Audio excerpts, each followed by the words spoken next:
don't think we did setting out for loss. If we did, then whatever, we'll just read or skip it, but... Got this, and then we have the real, seriously final battle with Luther.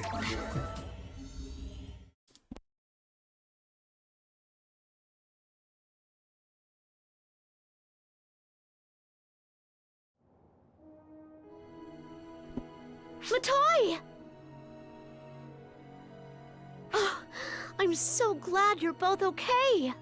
I was so worried. I never could have imagined the data I'd gathered would be used for anything like that. I'm so sorry.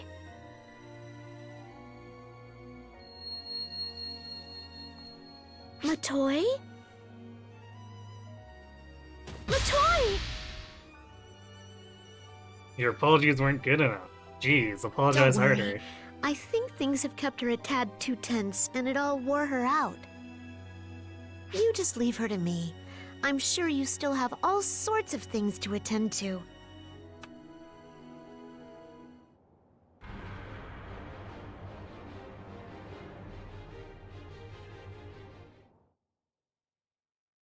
Don't worry, Horse can fix ominous red glow.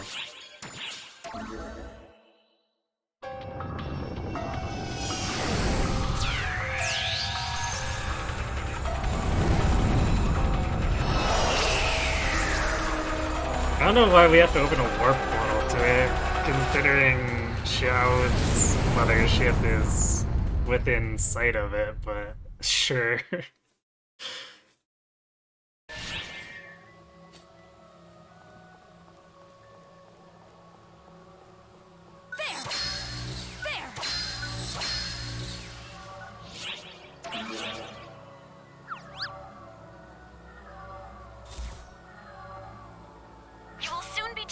To the front lines. Your objective is to defeat a bunch of Dark Falls Luther's minions.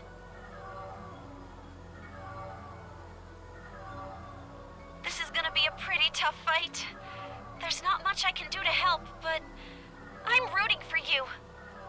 Yay, cheerleaders.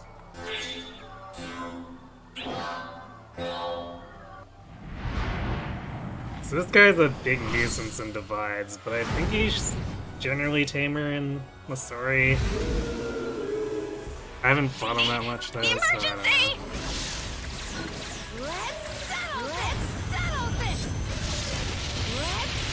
He's also only level 75 here. Your Majesty, code, duel.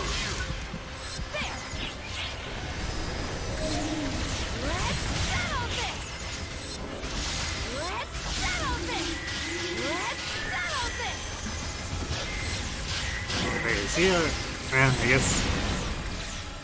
Yeah, he's probably not actually that tanky. I guess I already phase transitioned him.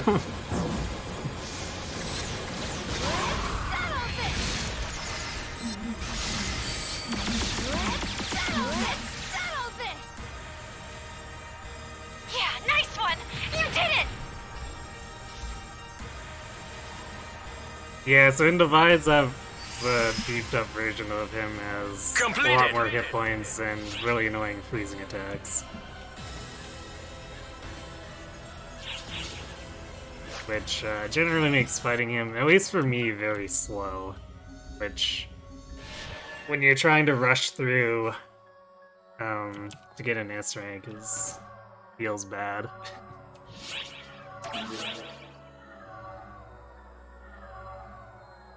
Luther the Fallen has finally shown himself, initiating teleportation to Dark Falls location momentarily. Once the battle begins, I won't be able to help you. All I can do is pray for your safety. May victory be ours. Again, I've commented on this with Elder, it's like, these are very clearly lead-ins to what would be raids, but it's like, by the way, you're going in by yourself, have fun. Emergency!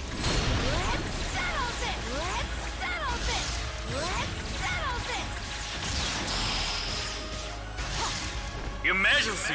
Code due! Let's settle this!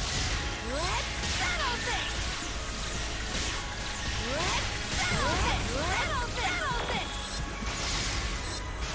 A variable beyond my grasp? There are many variables beyond your grasp. Settle this! Let's settle this! Like how to be a decent person. Let's settle this! The Akashic records are mine! Omniscience lies beyond the void! Beyond decay!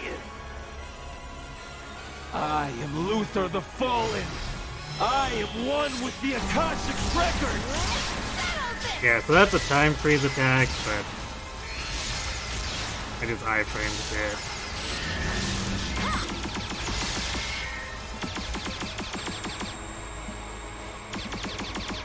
You're really quite troublesome. No, you.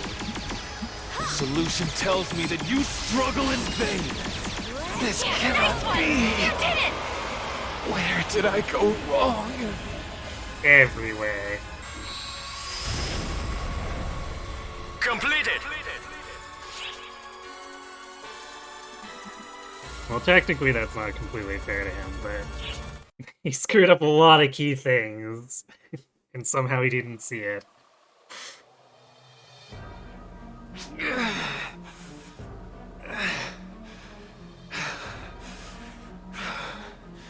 My power is diminishing. Is this Ark's doing? Son of a... You Ark's fools! To humiliate me this way? Me?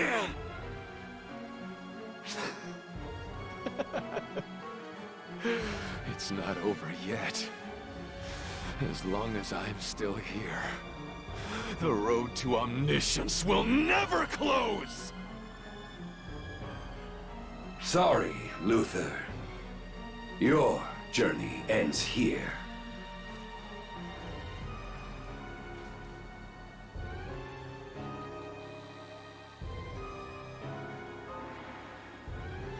Reggie? Us? Why? Why are you here? But you see, you kind of We pissed have him been off. comrades for a long time. It never occurred to me that you would just get beaten like this. That is all. Burn.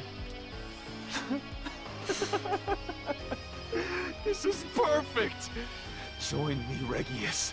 Lend me your strength. Do it for me! For omniscience! To know everything? And what exactly do you plan to accomplish by gaining that knowledge?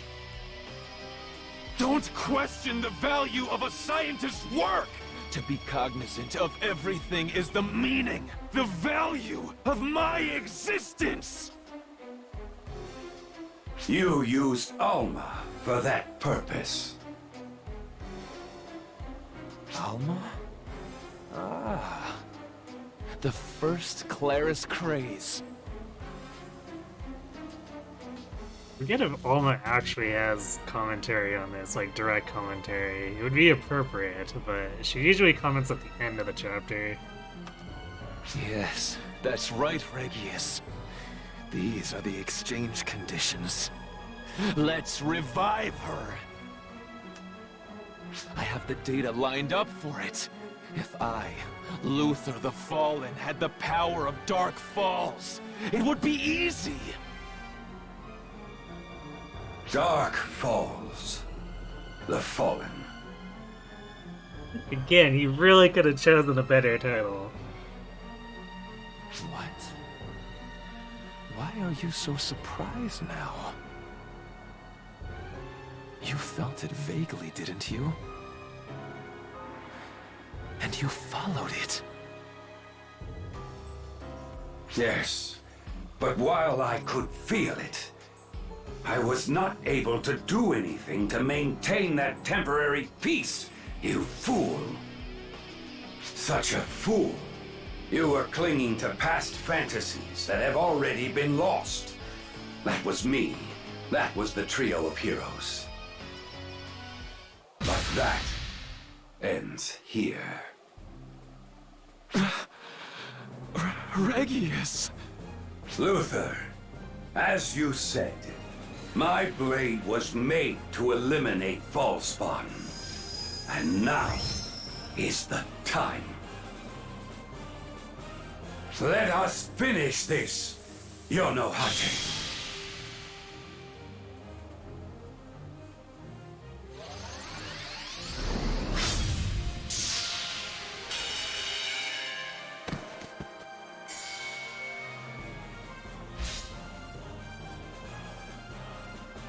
Alma, Arx will return things to the way you want it, for certain. Maria. Jeez, elders don't get reckless. Who's speaking again?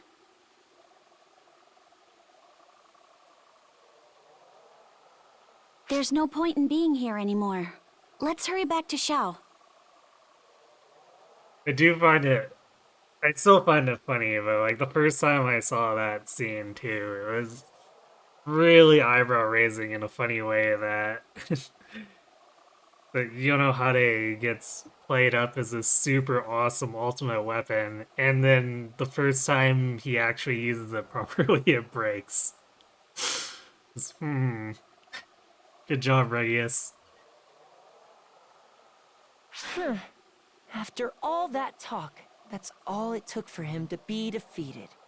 He even pretended to be us. In the end, he was just a loser pretending to be something he wasn't. So careless. How boring. What the heck? Where did you come from?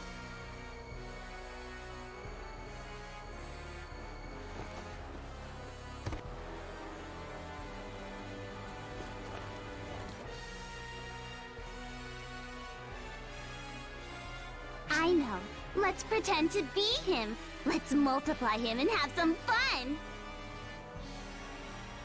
Yes. Why don't we enjoy ourselves? Breed him and play copycat. That's certainly some phrasing.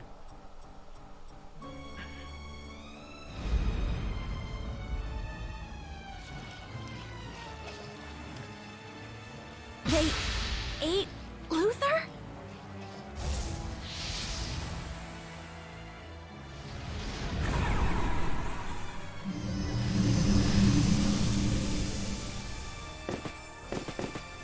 As it turns out, while the Falls can help each other, they're also not afraid to stab each other in the back. Those are replicas of Luthor. That means that they replicated Dark Falls itself.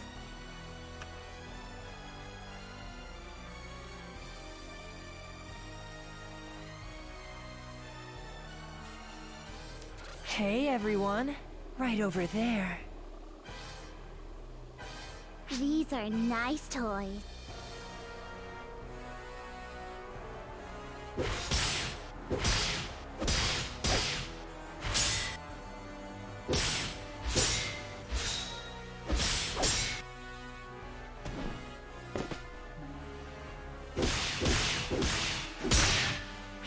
What's with these kids? What egregious power?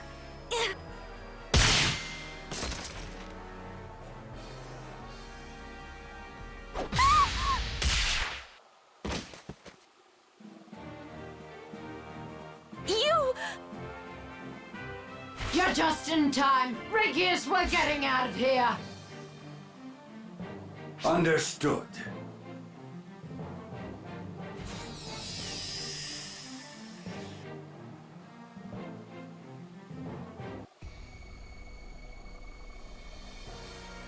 Aw, they ran. You're pitiful. Aww, they did flee. You're lazy.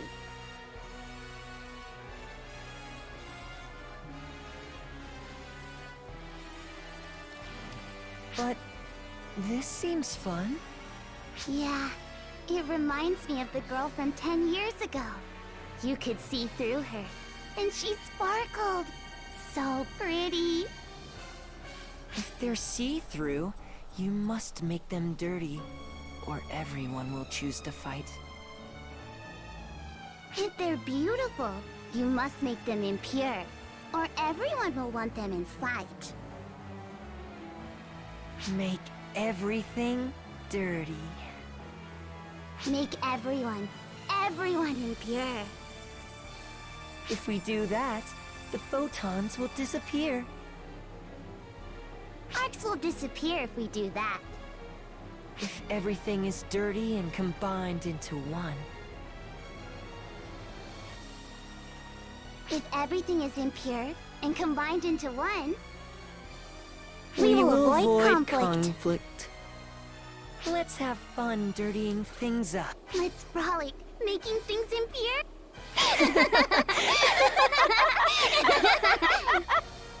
Man, what perfect logic. Why didn't we think of that?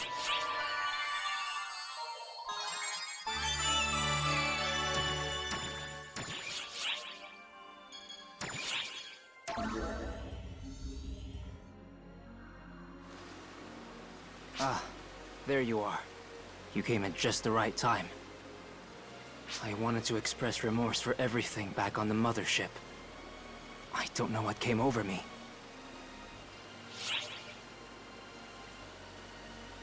It's no big deal. I appreciate the sentiment, but really, I need to make my penance.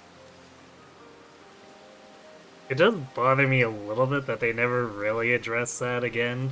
Like they have this code abyss that apparently mind controls operatives, and then like no one brings up how screwed up that is.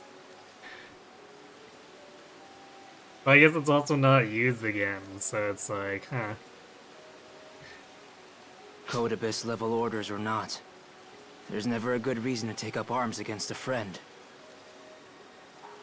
I'm in no shape to keep anyone safe yet, I guess. Seems like more training is all that awaits me.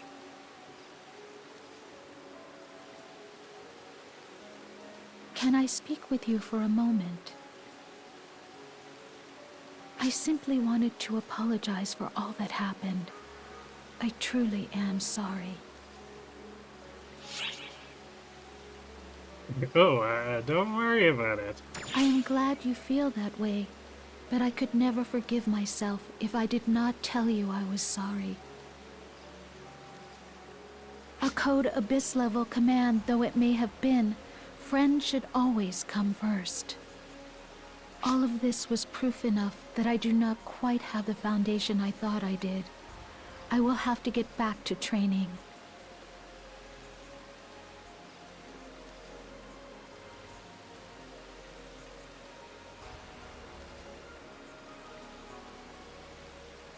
They always say pretty much exactly the same thing, so you'd figure they'd get along, but no, they have to be a pain in the butt. At least someone else acknowledges that.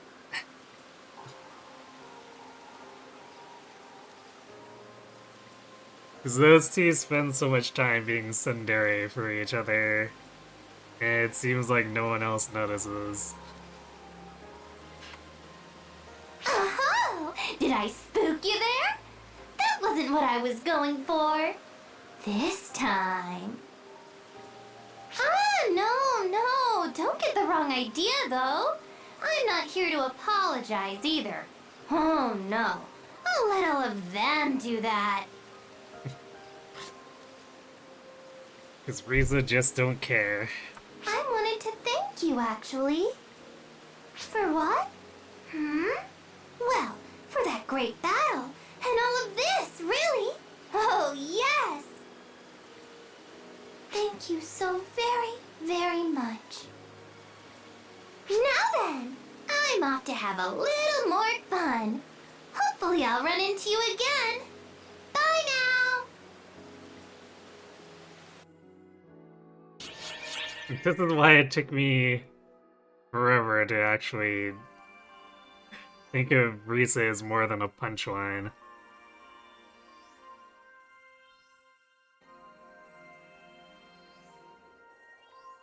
Is like she's just played as kind of a one-note psycho.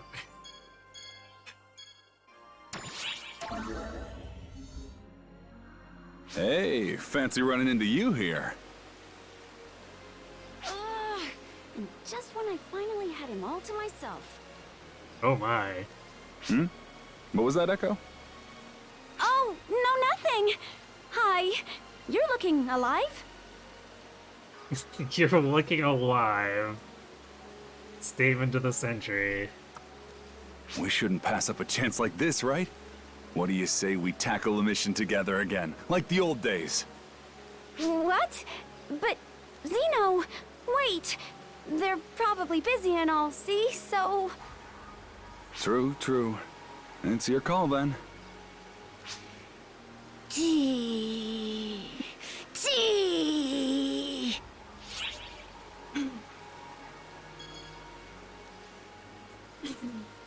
So our options: politely decline, read Echo's eyes and decline, or nod, ignoring Echo's obvious pleas.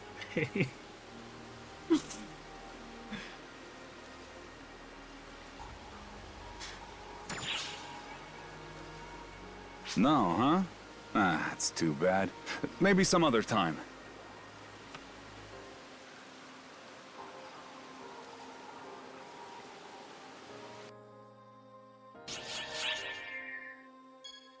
And then they made out. Well, speak of the devil, what perfect timing. Go on, Theo. It's times like these when you need to push yourself. Don't hold back. Let it all out. Yeah, I know. I'm very sorry for all the trouble I caused you.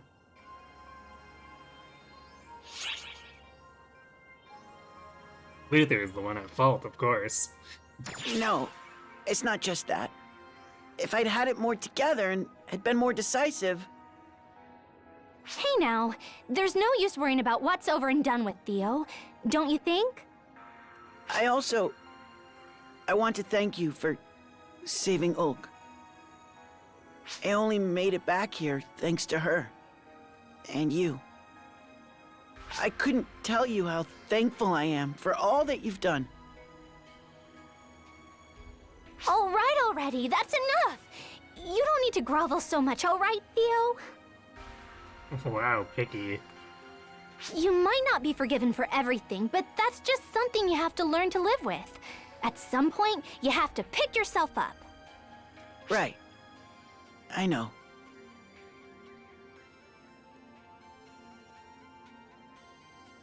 The hard part is what comes next. Arx is about to be transformed, and these are some long overdue changes. Shao wants our help with a bunch of different things, too. Don't overdo it, okay? Your wounds haven't even healed all the way yet. It's all right. I'll be fine. I'll pass all of the manual labor on to you. Yikes. Me? You have a problem with that? You're the one who said you'd always be by my side. I mean, I'll do it, but I'm still kind of in the process of recovering myself. Try to remember that a little. Alrighty. First of all, we need to talk to Shao about remodeling the shopping plaza. An odd first priority. She doesn't listen to a word anyone says, but I guess that's just Ulk for you.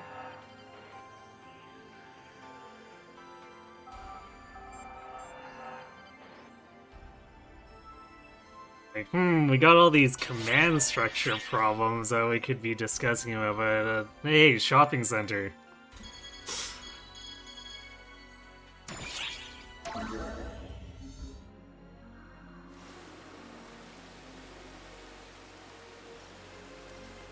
Ah, yes. I'm glad to see you. Out of everyone, I really wanted to thank you in person. I'm grateful to you for righting my mistake. Thank you. At the same time, I want to apologize for going to such lengths to hunt you down, even though you were innocent of any wrongdoing. I put you in a situation where you had to fight your allies, and I am truly sorry. This incident was all my fault. Once the dust settles, I plan to take responsibility in a manner that satisfies everyone. You're saying you want to take responsibility in such a heavy tone? Are you planning suicide? I won't let you off that easily. But the organization will crumble if those at the top don't take responsibility for their actions. We Arcs can't collapse. That's an outdated way of thinking, Regius. Don't you think so? The fact that you broadcasted that announcement and used the Code Abyss yourself was to shoulder all the blame, was it not? What I can't stand the most is your attitude of wanting to take sole responsibility for the incident. Then what? What do you want from a caste who only knows how to fight?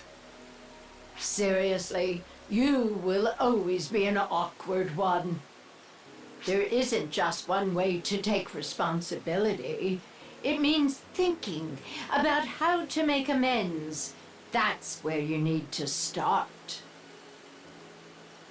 This is why I like Maria as a character, even though I'm not big on her, her aesthetic design. If you really can't compute that, then... Okay, how about this? Work for Ark so hard that you think dying would be a blessing. Then you can die.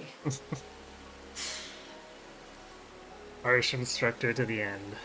If you died right now, you would place more of a burden on everyone. Got it?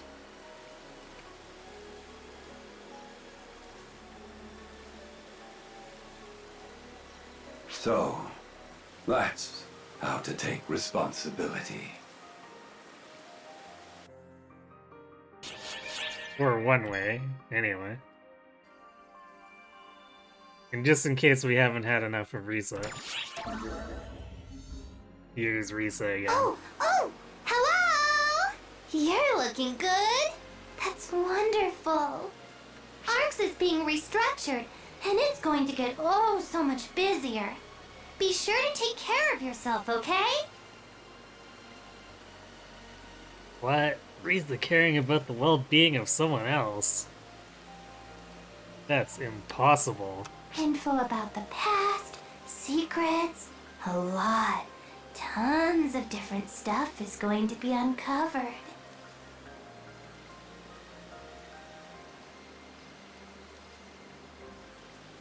For example, yeah, I have a story for you.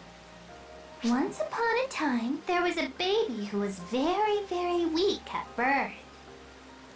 Oh yeah, we'll just call her Risa, okay? Risa was incredibly powerful at handling photons, but her body couldn't keep up with her. For Arx, that was a huge waste. To not use such talent was completely unacceptable. So the next day, Risa was made into a cast. In one day, she underwent a complete metamorphosis.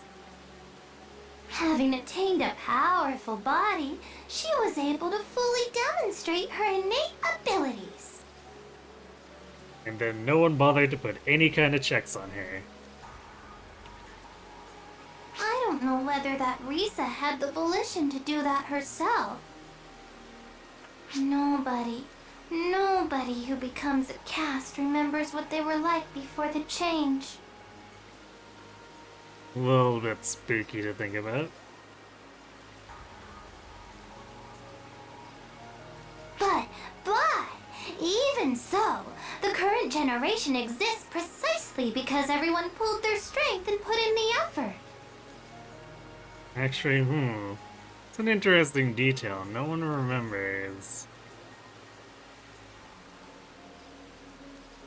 So put some other stuff later into context. Like, I'll try to remember to bring that up once we get to that part. In the end, I guess it's up to each individual to decide whether their circumstances were fortunate or not. That's why Risa always says, it's your loss if you don't enjoy yourself! Well then, bye bye bye! Yeah. Super powerful photon robot girl, and no one, thought to put any checks on her. So that's how we got Riza.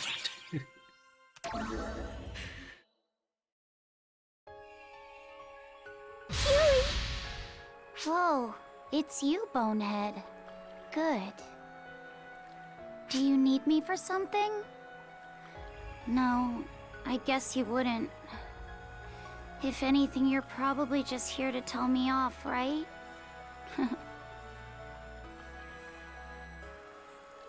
Even Claris Craze here had more checks and balances around her.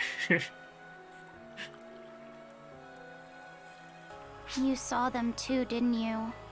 My clones. I'm the same as they are. Only I was lucky enough to be chosen from the group. I get that now. My powers are just replicated and reproduced. I'm easily replaced. It was all just a place arranged for me to sit. If not me, another version would have been fine. I had no idea. So despite that, I took the title, became one of the 6, and acted like I was as good as the rest of the trio of heroes. Clarissa doesn't speak to me anymore. What I heard was that guy, Luther or whatever his name was. He was controlling me all this time like a little puppet. It's ridiculous, really. If you can't laugh at how stupid I was, I don't know what you can. But how am I supposed to even laugh at all anymore?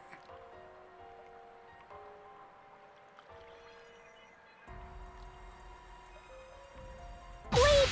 This feeling! It's Huey! He's coming! Listen, Bonehead! Don't tell him I was here! Don't you dare! I like how you can just feel Huey coming.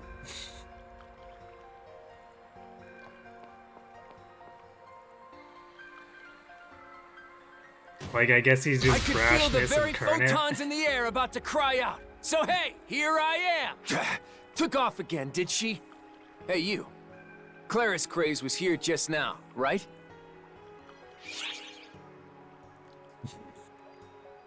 No, she wasn't. She went that way. Or this is a secret, but she went that way.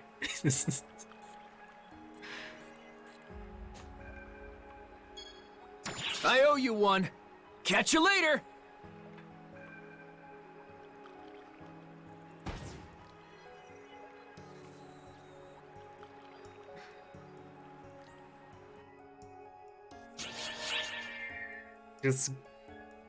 Just doing good horse things.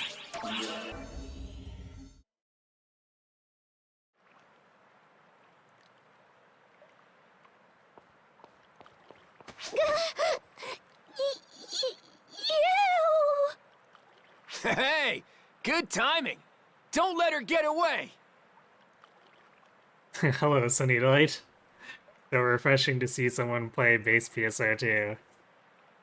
Well, I'm glad you feel that way.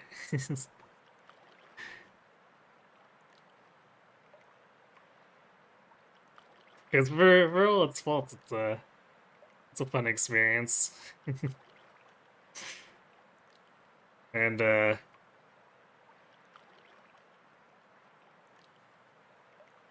I guess I was technically part of the problem of not getting into it sooner, but feels a little bit bad about the kind of treatment it got in its localization, or like in how long it took to get localized and whatnot.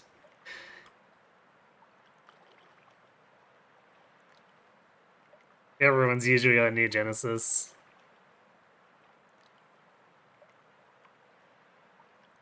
Yeah, I mean, to be fair about that, it's the latest, greatest, and it got a fairly recent patch. And if I'm being honest, I feel like the mechanics are a lot more polished in it, but Base's, like, for all its ridiculousness, Base's story has a lot more character. In fact, after dealing with the most recent New Genesis chapter, I almost prefer the ridiculousness. Because Redham's stuff is so rushed comparatively. It doesn't slow down to give anyone any characterization. So even though Base kind of drags at times, I feel like I'd rather have the characterization. Don't come any closer, Huey! If you do, you're in for a blasting! Tell me, Claris Craze. Why are you running? Because you're chasing me! I told you to leave me alone!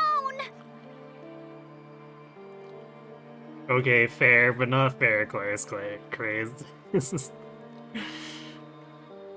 Just quit worrying about me! I'm just... I don't deserve it. See, that's the not fair part. Who do you think I am, you big dummy? If you think I'm gonna leave you alone acting like this, you've got another thing coming. But at the end of the day, I'm just a useless, defective replica. My staff, my reputation, my power, all of it given to me, and fake, worthless, just like me. I know that's what you're thinking too, Bonehead. A mere imitation like me is worthless.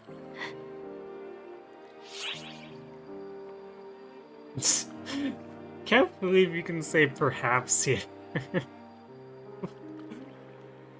Like, usually the game really wants you to go in a certain direction, but it's like, hey, let's just be a total dick.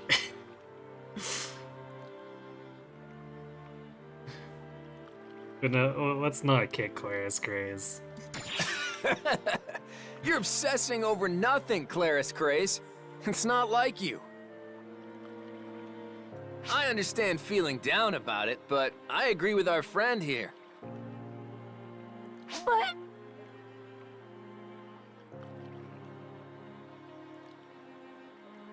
Claris Craze, listen carefully to what I'm about to say. Those were mere lookalikes!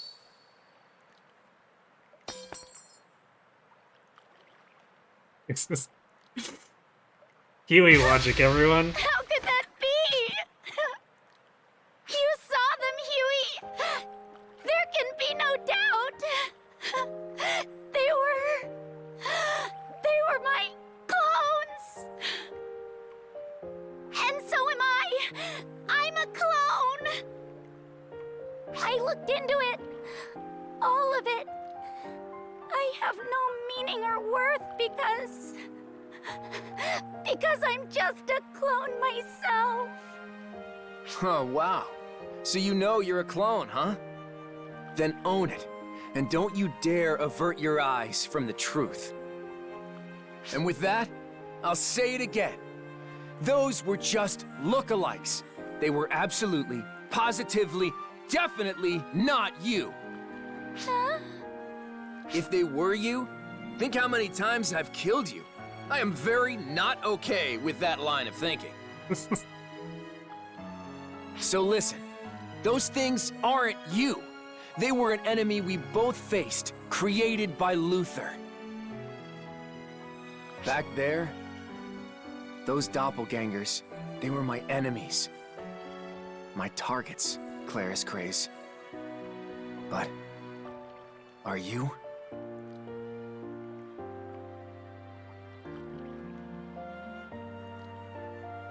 See, this is why I enjoy Huey when he's kind of got a point, and he's... Well, I guess he's doing his thing of being helpful and then kind of veers off the track because Huey logic. But a lot of the sub-stories leading up to this is just Huey being crazy for the sake of crazy, and it's kind of eh.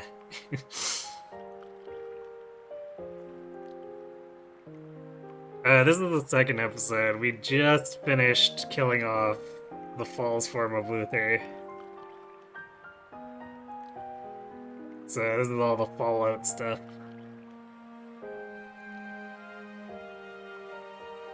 I fought you. I did such terrible things to everyone.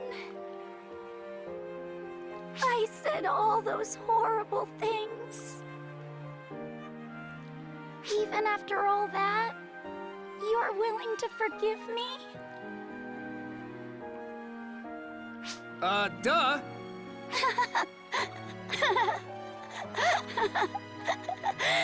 Huey, you're always so ridiculous.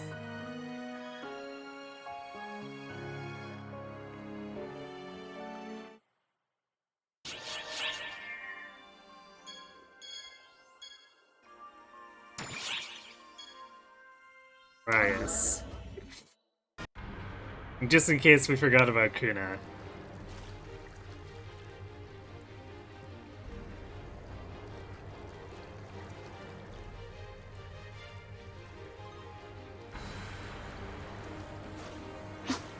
It's you.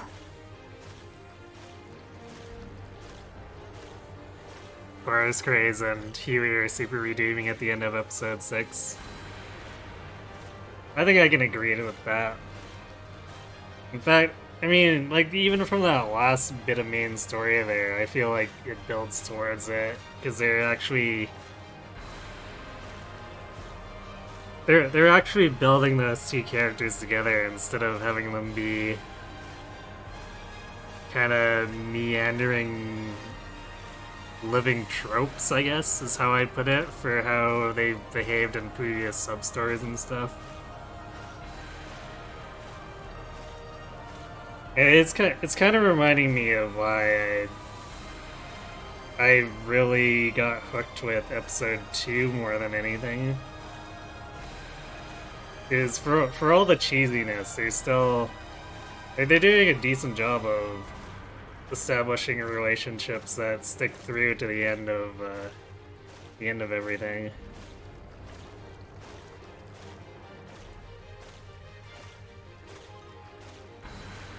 What's the matter, Kuna? Lost your nerve? I'm just not in the mood. Perhaps another time. I'm not in the mood to murder you. See you later.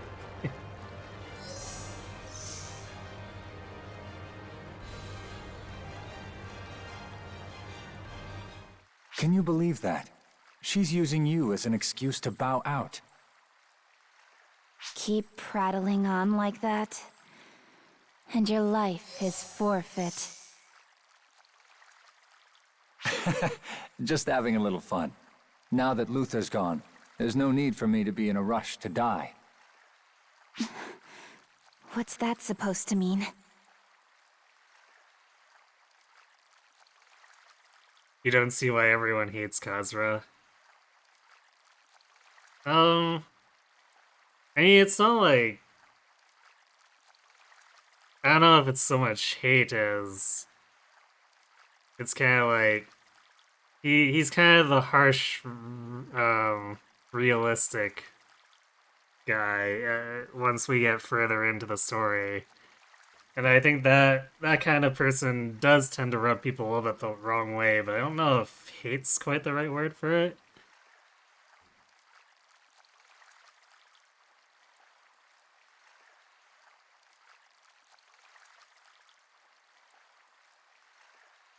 I can understand why Kuna hates him, though, because she's not really great at properly directing her ire.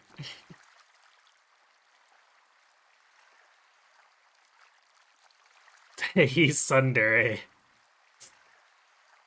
Me to a degree. I'd still rather call him, like, more pragmatic. He knows what has to be done. He does some dirty things under the table, but... it's for the greater good in the end, right? I know that can be a dangerous line of thinking to a degree, but someone's got to get his hands dirty when you're running an organization like this, so, you know.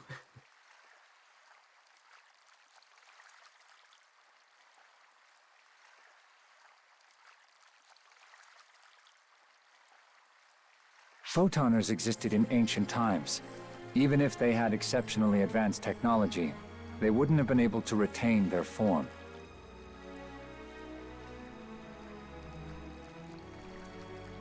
With that in mind, where do you think Luther's body came from? The answer is here. He used an Ark's body as a vessel. When his existing body failed him, he simply moved on to the next one, just as a Dark Falls would.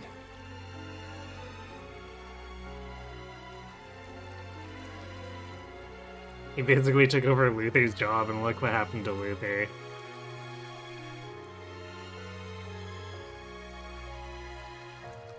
Yeah, I mean, in a way, he is a reflection of Luther, but I guess he's supposed to be that reflection that doesn't get corrupted.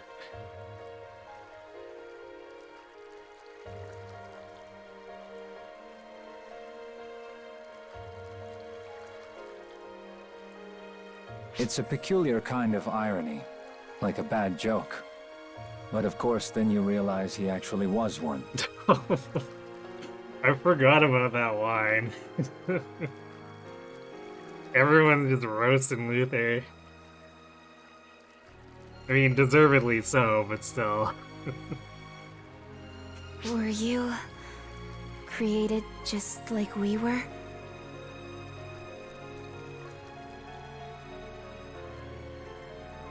Indeed I was. I am a clone of Khazra, from the trio of heroes, part of the initial trial run. I wasn't mass-produced like Claris Gray's, however. I'm stubborn, let's say. The first Khazra grew twisted and resistant to control, so Luther had to take over directly, from what I understand.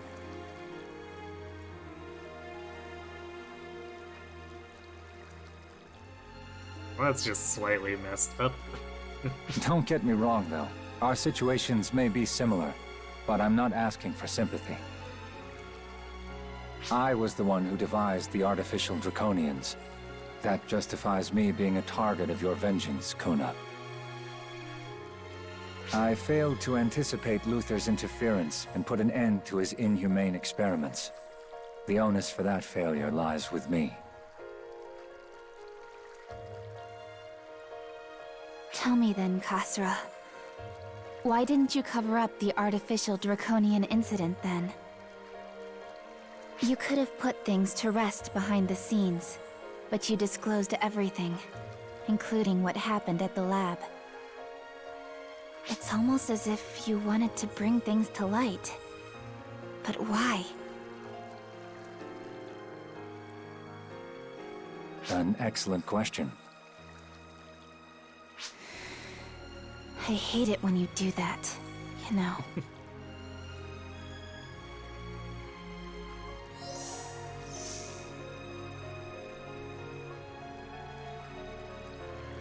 Goodness. Another close shave.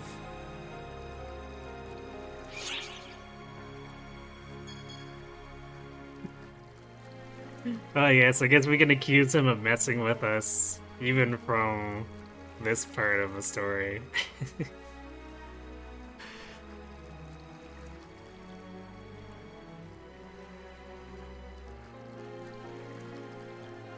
I guess for those who are around when I did the end of episode 4, since I guess just in case everyone here doesn't know, I started with episode 4 because it's the most insane. It's the end of episode 4 is kind of the same thing. You can be like, Hosra, stop screwing with us.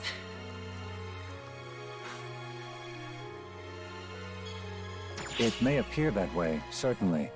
But I'll have you know I've been deadly serious this entire time. I may have said too much, however. Loose lips and all that. Particularly when you're around, for whatever reason. Very disconcerting.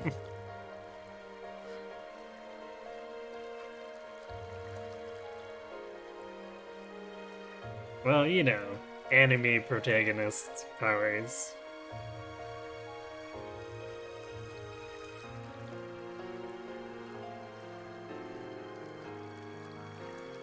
Also, if what the other characters have said is to be believed, it's not like the information wouldn't come out anyway, so it's probably better for his situation if he's the one to say it first.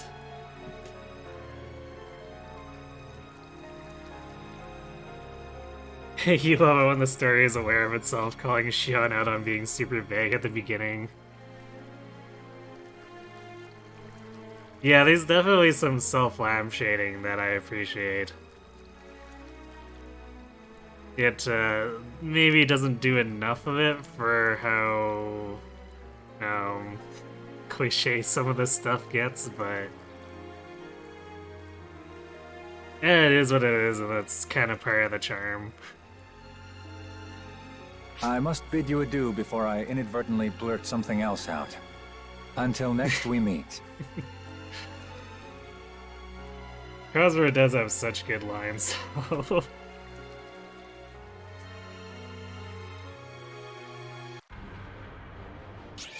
Like, he's not exactly lead character material, but he's always so fun when he's in other conversations with characters.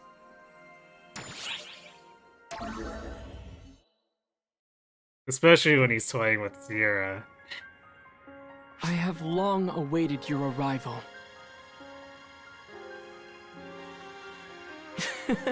What do you think of my Shion impression? Totally captured the vibe, right? I mean, I'm technically a copy of her, so it wouldn't be that weird if I had ended up exactly like her. Technically a copy, but at the same time, doesn't look anything like her. His reasons, I guess.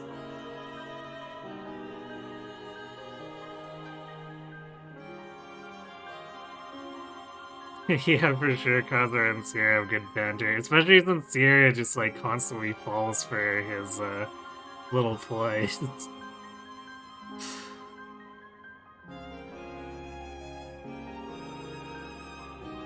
But I think Shion did enough of the whole mysterious and dignified act for the both of us. I'd rather talk like, you know, a real person. It was very appreciated, Chow. Anywho, let's get right to why I called you here. There's something I wanted to tell you directly. It's about Matoi. If I'm being quite honest with you, I'm not sure who or what she really is. We have no data on her. Surely you know as well as I do that someone with her insanely high level of skill sticks out like a sore thumb, right? And I don't just mean in the ARC's database. She's not even in Shion's records. It's like someone deliberately edited her out. Now, if it had been Luther, that much I could understand. But even he didn't seem to know about her. And if it wasn't him, I can think of only one other possible suspect.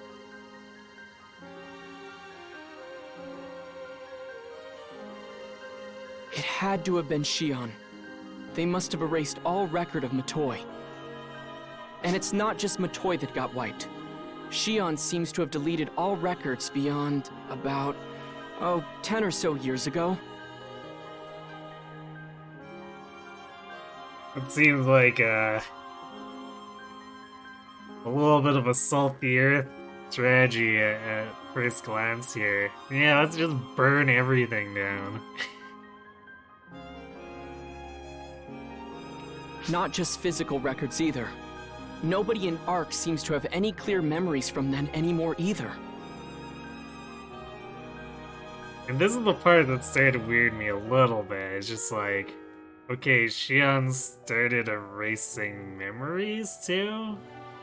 That's not disconcerting at all. This isn't the sort of data we can just salvage or trace back either. It's vanished straight out of existence. Bloop, gone. Something important had to have happened then 10 years ago. But we can't revisit memories that no longer exist. Shout his magical jelly bean sweater. You know, I never thought of it like that before, but now that you said that, I can't unsee it.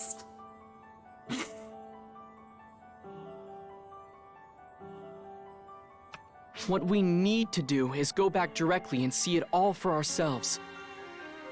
You are more than capable of that.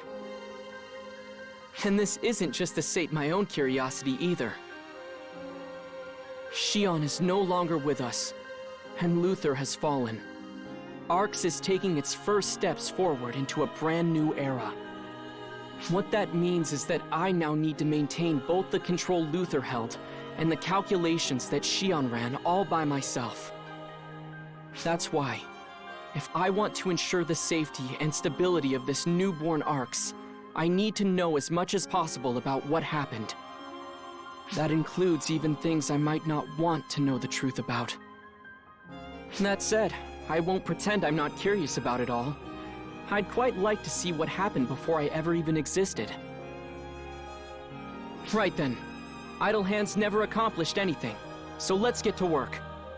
If we just head back to the time that has been wiped clean from history itself, we should learn a thing or two. This will be a lot like the sort of time travel you've done already. You've been through so much already that I'm sure this trip will be just another drop in the bucket of your wildlife experiences. Xion might have even known I'd try to do this. Maybe that's why they chose you in the first place, you know? Well, she was supposedly omniscient to a degree, so...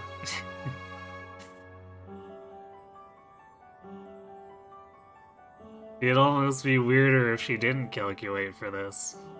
I'll be on backup duty. You just head to the target location. Let's find out what truly happened. I think what Xion really wanted was to free Arx from Luther's clutches and give them a future. Xion must have tried and failed countless times, always reanalyzing and recalculating, until we finally arrived where we are today. I'm sad that we had to lose Xion, but assuming that all of this was accounted for, then I suppose it's something we just have to accept. Nice face, Xion. I mean, she always looks a little stoned, right? Thanks to them, Arx finally broke away from Luther. But this still leaves plenty of questions unanswered. Xion erased all record of Oracle itself to hide our little predecessor from Luther. That was 10... No, I suppose it would have been 13 years ago now.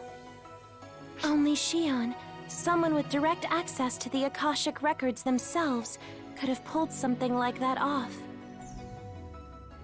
But that might be where they went too far. Shion was an observer, not one who should directly meddle with the universe's affairs. No, the story keeps repeating that. Shion was an observer, except Shion's spent basically this entire story screwing with everything.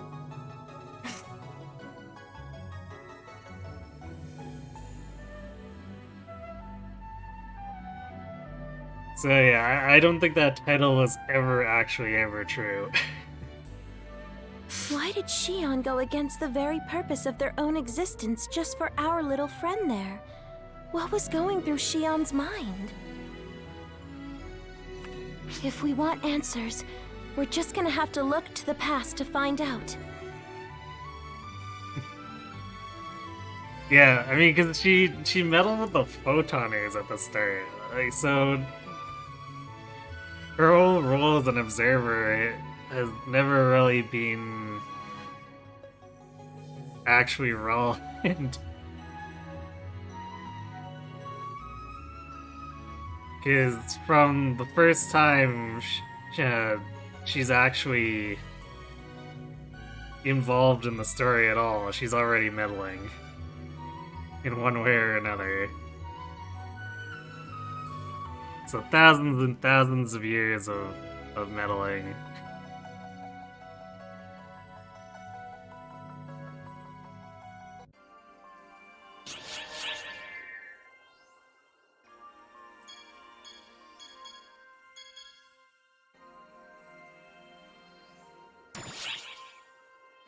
Oh yeah, so I guess, let's see, we'll get to the sub-stories real quick, but so funny thing is,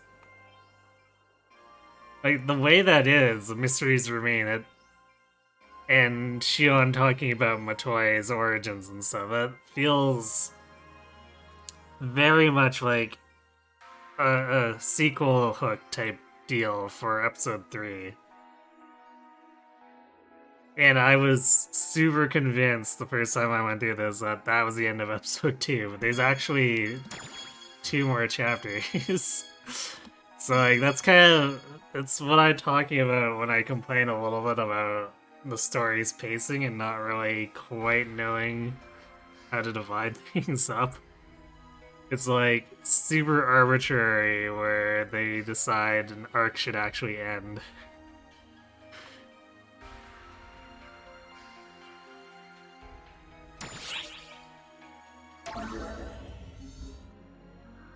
P to the A to the T to the I. Patty here. Ugh, I think I did that one before. That's what you're worried about? Oh, hello. Tia here. Blah. Anyway, we investigated that thing you were curious about. Oh, linear for sure. Yeah.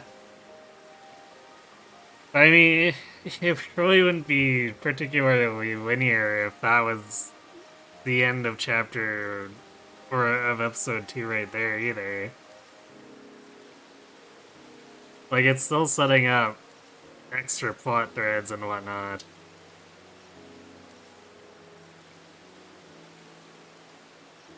It's just like,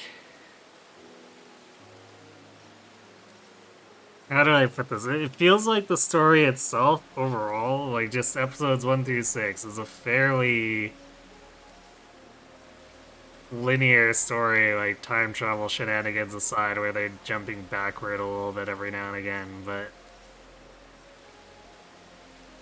it kind of feels like it's a linear story laid out, but then they just blindfolded themselves and started randomly chopping the story up with a cleaver at points.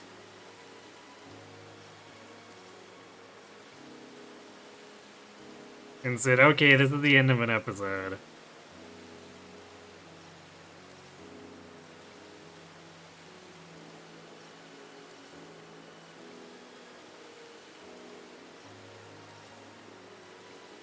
I almost feel like, I guess,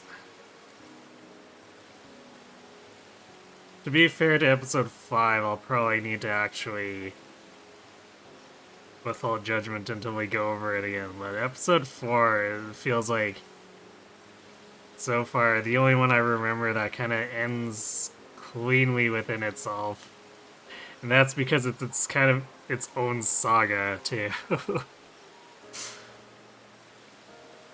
You know, that thing, that amazing, huge, strong, terrible thing? She's talking about Clarissa Gray's weapon, Clarissa. Yeah, that! Clarissa the White, the rod-type cosmogenic arm! You were curious, right? That was you, right? Whatever, just get a load of this!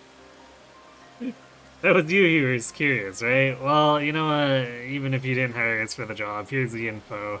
It's beautiful, pure white frame, glitters like light when it's swung, and...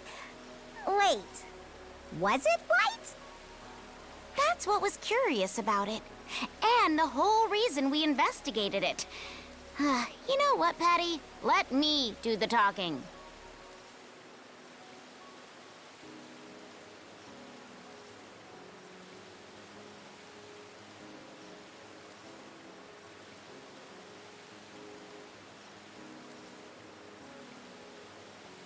You appreciate for them to admit defeat regarding how it used to be done with the Mattery board?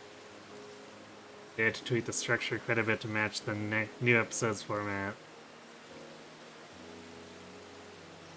I'm curious, what do you mean by the Matter board? And I guess admitting defeat, was there an interview or something around the way they did the story?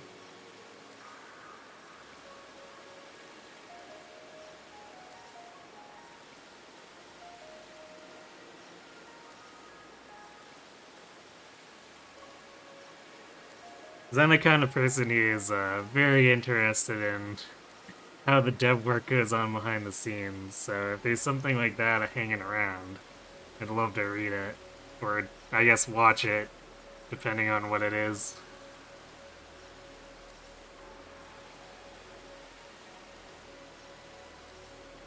Clarissa's whereabouts are a mystery. Apparently, it went missing 10 years ago. So, the one that current Clarissa Grays possesses is a fake. Though it's still as powerful as all get out. We found that out the hard way. I hear that Clarissa is especially unique among the cosmogenic arms, in that it somehow chooses its wielder. That makes it sound like it's alive or something. Do you think it can talk? It's true that Clarissa Grays has often been seen talking to her weapon. Perhaps it talks back. Being talking to her weapon, and no one ever worked up the courage to ask questions about it.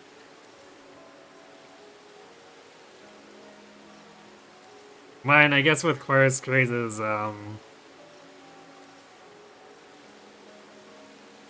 very, I mean, I guess it's not really violent, but she definitely was going around casually threatening people, so I suppose I could see why no one would actually want to dare gainsay her either.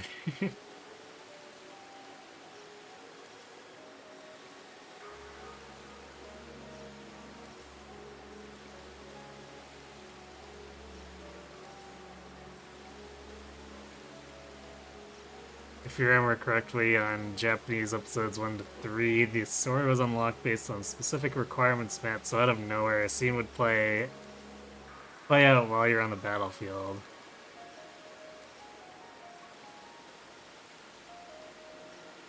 Huh. Actually, I guess that explains why, like, it kind of feels like these scenes here just jump from location to location.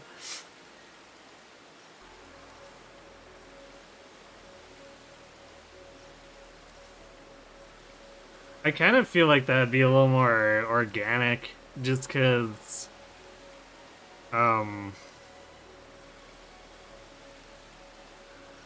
the international version here, it kind of feels like really disconcerting, I guess I'd put it. Just having all these scenes kind of back to back without the context of actually being in a place, like it. I guess it feels like it kind of lacks physical immersion, or like not quite physical immersion. That's not right, but like it lacks immersion in the way of feeling like I'm actually in that place. It's just like, oh, by the way, you're here now.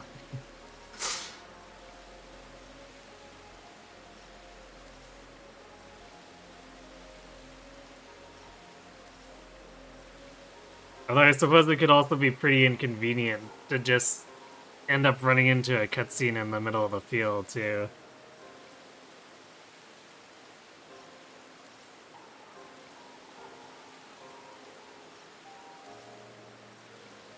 So when episode 4 and beyond came out, they ditched the Matterboard and had to restructure episodes 1 to 3 to match that for global.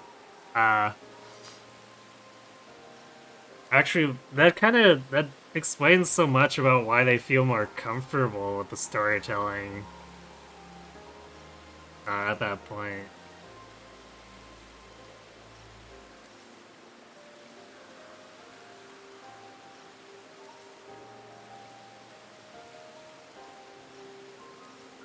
So I almost feel like it frees them to kind of work more extensively with the scenes.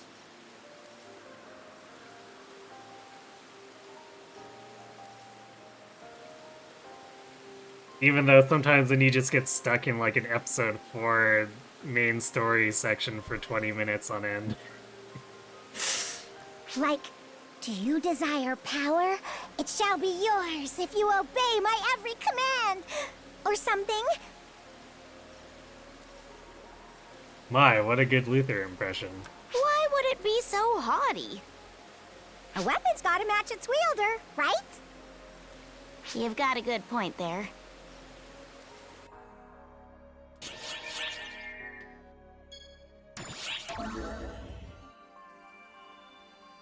The cosmogenic arm named Clarissa? Yes, of course, I know it. You speak of Clarissa the White, the rod-type cosmogenic arm entrusted to Clarice Craze, yes? What of it, then? Curious if I received a request to create an imitation? Oh, am I wrong? You're asking if the weapon I repaired before was the very same Clarissa? Don't be absurd. I've seen plenty of cosmogenic arms in my time, and the potential of that weapon was far too low, even factoring in the incomplete repairs. Got this conversation was a thing. Cosmogenic arms have a more, how do you say it, intensely powerful aura about them.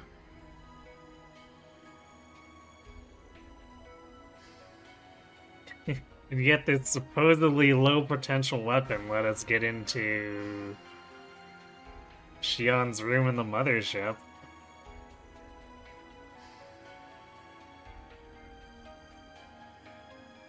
And I never sensed much power from that one. However, Clarissa is unique.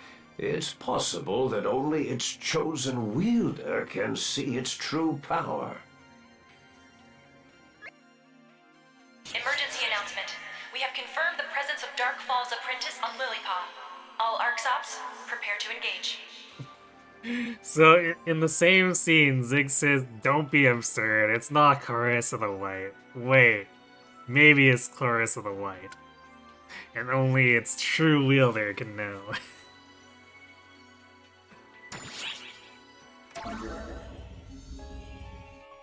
P to the A to the T to the I, Patty here! Today, we've got some more fresh info for you! Hot off our investigation grill! Lately, I've been wondering if I should just strike out on my own. Being an informant isn't worth suffering through all this. Hi, it's Tia. It isn't even worth mentioning at this point, but I did all the investigating. Come on, Tia. Don't be like that. Information only gets any value when you hand it off to someone else. What's wrong with spicing the handoff up a little? Now then, this time, once again, we looked into those cosmogenic arms. I mean, we did have so much fun with Clarissa last time, after all. So, what's next? Well, Regius's very own Yonohate, of course. Hate to be the bearer of bad news, but it's kind of broken. That big old boxy thing he's always whipping about. You thought it was a normal sword, right? Wrong! It's a katana! It's an all-new weapon type that only Regius has used in the past. In addition to wielding it for battle, Regius carries Yonohate around to keep it under control, apparently. He also has it registered as a modded sword, and says using it as the wrong type of weapon helps keep it in check. It seems like something that makes no sense whatsoever. No one knows what it truly looks like, because if it were to be unsheathed, the world itself would end. Yeah, nonsense. I don't want to be misleading here, okay? Not that it doesn't look like it could cut an entire planet right in half, though. Honestly, why does this even exist? Who would make something so ridiculous? All rumors. Fair enough, yeah. Good question. I'd sure like to know.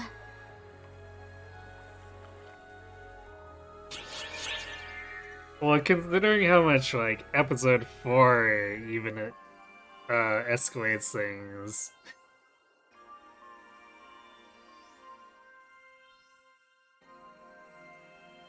It it almost feels like the writers start to believe their own rumors about things.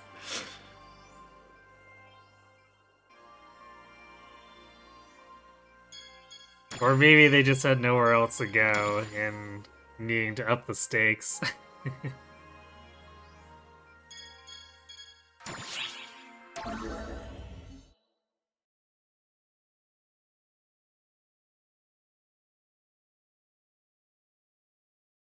Right, so this is Xiao's designated point, as he put it.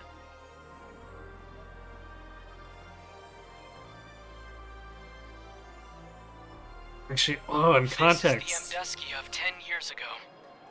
It doesn't seem all that different. Even the atmosphere is roughly the same. You know, in context of all that matterboard stuff, it makes so much sense now. Like, for, say, this scene, where I guess you're supposed to encounter it just randomly wandering through the floating continent. What about you? Does anything feel off physically? You seem to be okay. That's good. I may be able to turn back time, but I can't maintain it for very long. Investigate what you need to quickly and... Well, it won't be that easy, will it? You can't call for aid during this time period either. Be careful and... What? A sweeping technique attack? Who would be so reckless?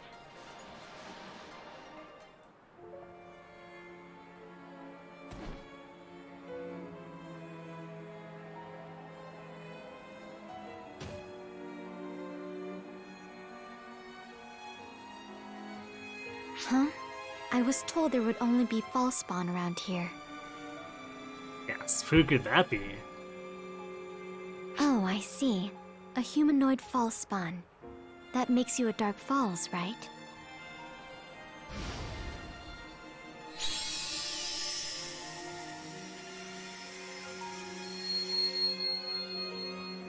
I detect discrepancies in the observed data. Claris Craze. This person is no false spawn. Gee, who could that be? Wait, what? But you said you were a false spawn, so I... That statement is not factually correct. I merely suggested the possibility. I can't believe you.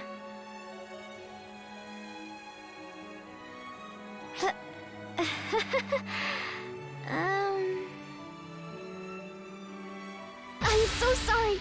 I misunderstood. Don't worry about it, Claris Grace. Huh? How do you know my name? I've hardly even met other ARC's operatives, let alone spoken to them. Could it be that you heard that voice?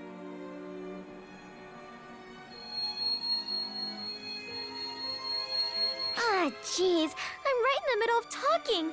Why do I have to get an order now? I'm really, really sorry. I won't make the same mistake twice.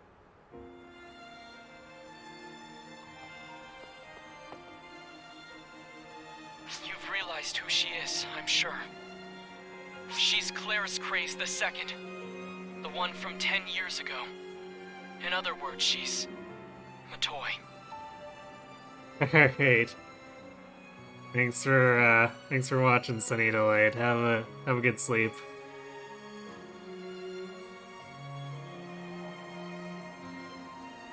She looks the same age that she is in our time. I don't know the details myself. All records of her were deleted. But what remaining reports we do have suggest this. Claris Craze II put her life on the line to stop an invasion of Fallspawn. The fact that you found her here means our judgment wasn't wrong. Continue investigating just what happened those 10 years ago.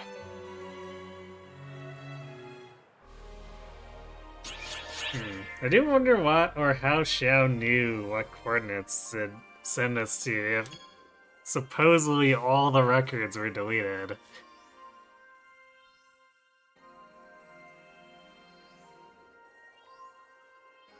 Or I guess, did we just guess? I suppose he could have done the whole supercomputer calculation thing until he figured out something that might work.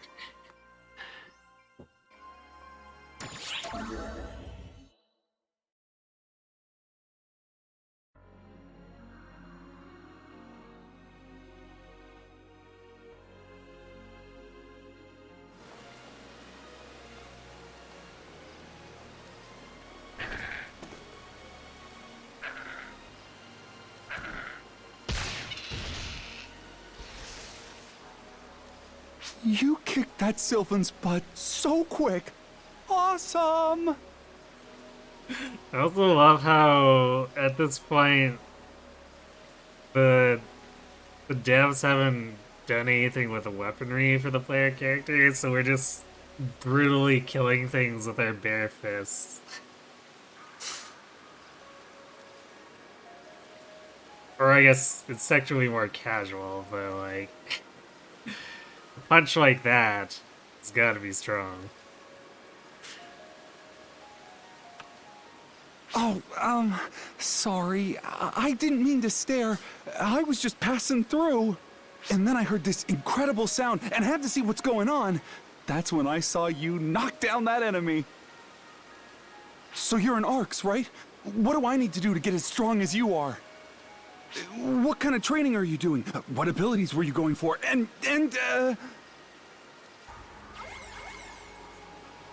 Oh God, it's that Echo chick! Why is she calling me now? Well, I have to answer. Sorry, super powerful ARCS person. Tell me more about yourself next time we meet.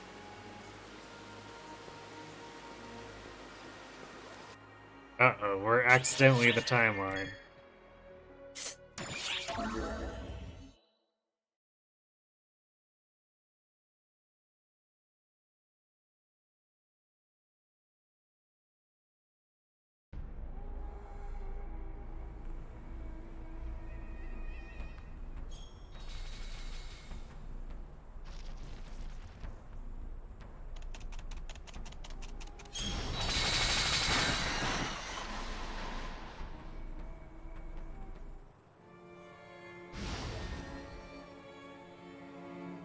Are you really a member of ARCS? Because normally, ARC's operatives don't come out here. I thought maybe you were under orders to, but she says you're not.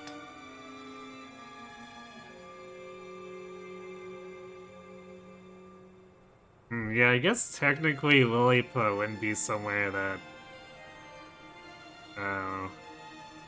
they'd be operating in 13 years ago. Or I guess 10 relative to episode 2.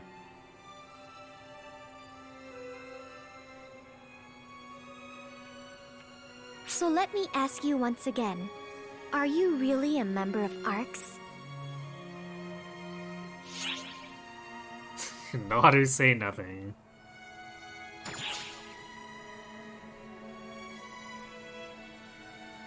You are? Seriously? That's weird. That's really weird. Hey, just 'cause I'm a horse. Don't have to call me weird. Okay, then let's do this. If you tell me all about ARCs, then I'll believe you. If you truly are one of us, then that should be easy. Okay, now talk to me. I'm different from normal ARC's operatives, so I haven't had much contact with them. This is the first time I've met someone like you and been able to talk like this. That's why I'm so eager to chat. It's my duty to protect everyone, but I don't even really know who everyone is. Of course, she's like, hey, tell me about ARCs so I can verify that you're from ARCs. Oh, by the way, I don't know what ARCs is like. Real smooth. Wait, not again! Don't I get any free time? Sheesh. Hey you, the next time we meet, tell me some good stories. Promise me.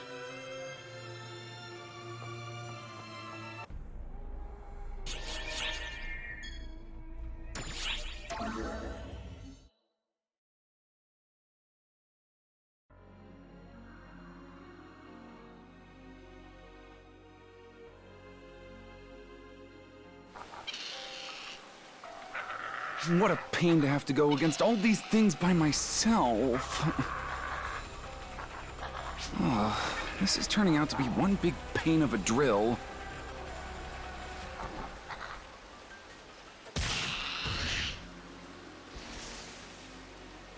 Hang on a sec. It's you, from the other day. Dramatic horse pose.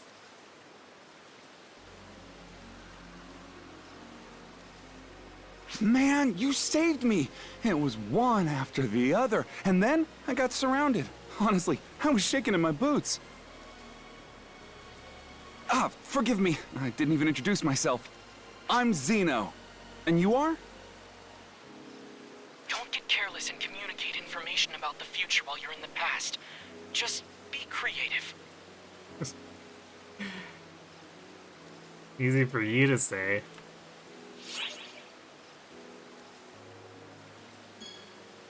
I'd tell you, but then I'd have to kill you.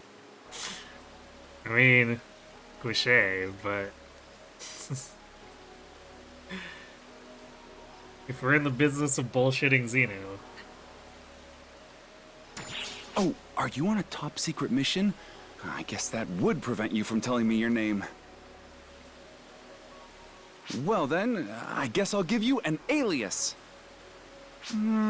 ARC's teacherino is a bit long, and you're not really a teacher. There has to be something more fitting. Got it! Well, you're super strong, so from this day forth, you're my mentor. Mentor? Right. Thanks for the save back there, mentor.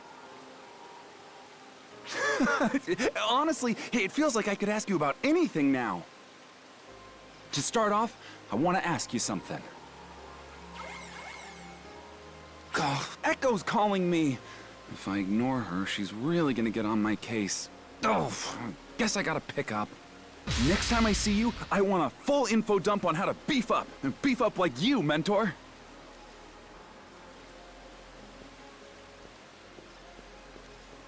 Man, everyone's cell phone's going off while we're trying to talk to them. How rude.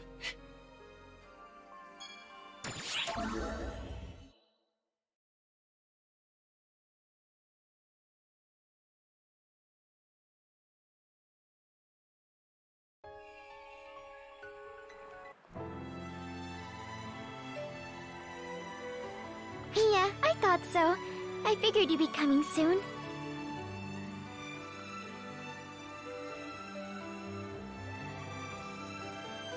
You better tell me everything. You promised. What should I ask about first? The mission ARC's operatives go on? About life on the ship?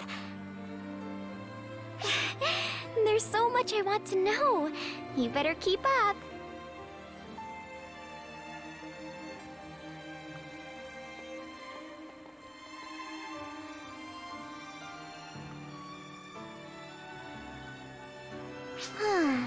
Patrolling, defending. ARC's operatives sure have it rough. Well, it is military organization. What else was she expecting? I mean, I'm an ARC's operative too, but my goal is different from everyone else's.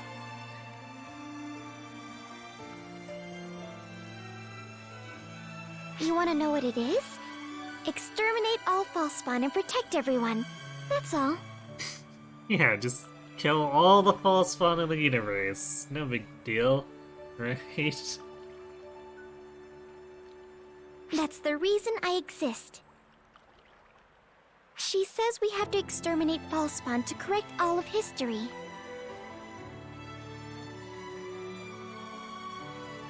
This obelisk is where the previous Claris Craze did everything she could to seal the Dark Falls 30 years ago. But simply sealing it away was really the best she could do. She had no hope of defeating it. I'm sure that frustrated her. It frustrates me too. If only I'd been there. I would have ripped that Dark Falls to shreds and eviscerated it instead of sealing it. Big talk. It's okay, don't worry. I'll annihilate every last false-spawn in Dark Falls for sure.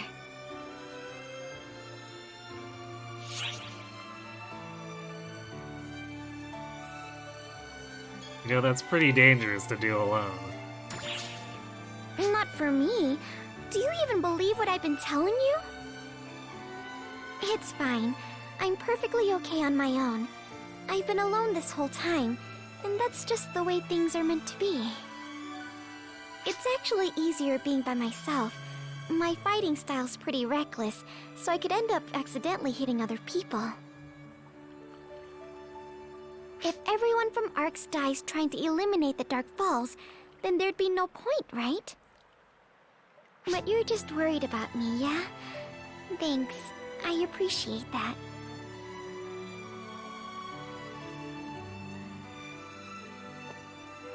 Okay. I think I might have slacked off a bit too much. I should get going.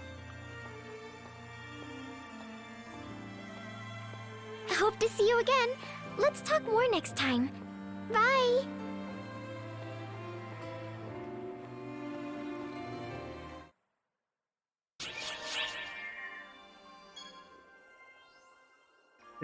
Of course, more of Xeno's plotting.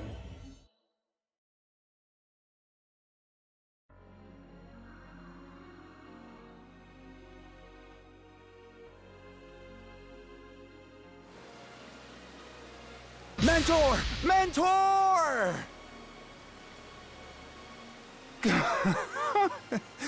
I finally found you.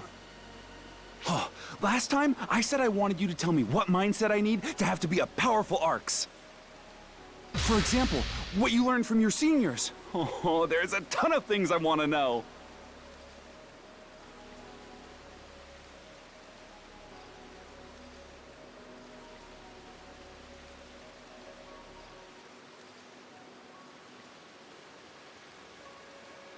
So, your seniors told you it's the senior ops duty to help junior ops, huh? Yeah, totally. Oh no, we're accidentally in the timeline. Saying mentor seniors is a mouthful, so I'm just gonna go by what you said. Still, you're so knowledgeable, Mentor. Being on the front lines is a totally different ballgame. Right now, the fall spawn are strong on offense, and all anyone's talking about is how to effectively fight them off. No one's thinking about people, let alone the juniors. It seems like everyone has their plates full with their own junk and won't bother looking out for people around them. Oh, damn! I skipped one of my training sessions. Bye, Mentor!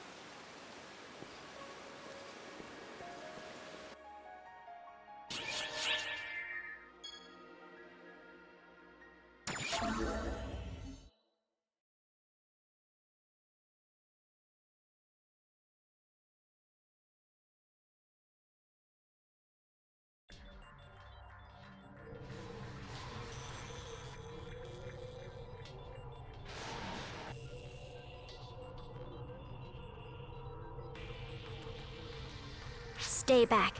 They're still coming. Keep the gloves up.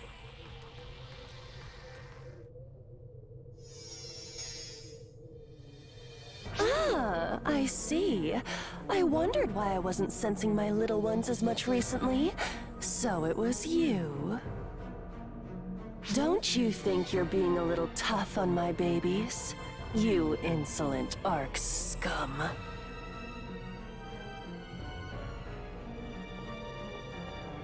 She was right.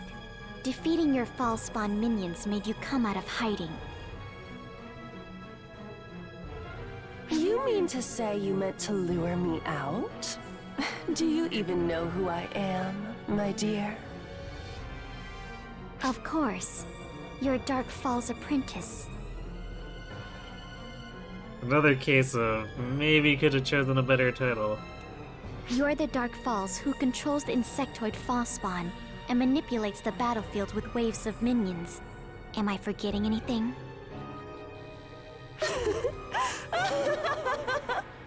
Yes, precisely! Very impressive!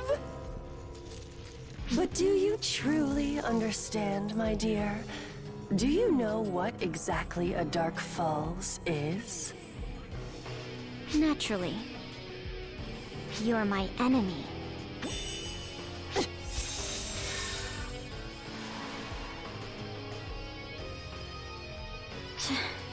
No luck, huh? A violent little thing, aren't you? Attacking without warning. Yeah, by enemy rules, you need to shut out your attack before you do it. And you're pretty cowardly. If you're going to come at me, get on with it.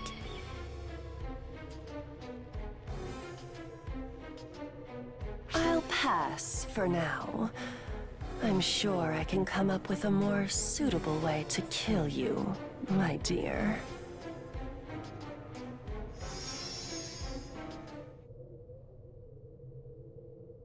And she's gone. She was pretty chatty for a Dark Falls.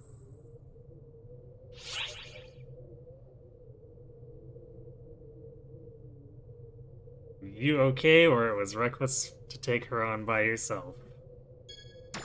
You're worried about me? Thanks. Of course, say this after taking on several Dark Falls solo earlier in the story. But relax, I'm fine. There's nothing to worry about. Or I guess it's technically later in the story, since it's 10 years from now. I provoked her on purpose. Now she'll keep targeting me.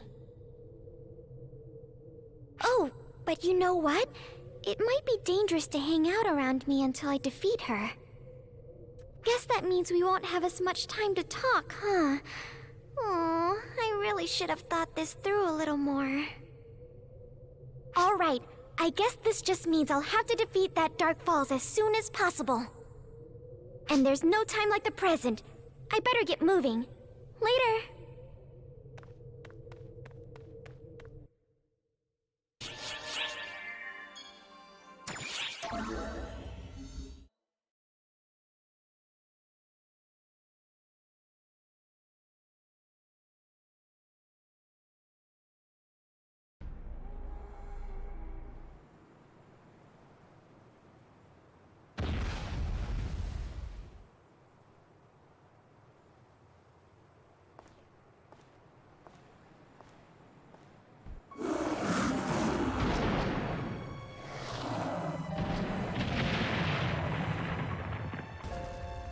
Is that all? I'll have to do something about that ego!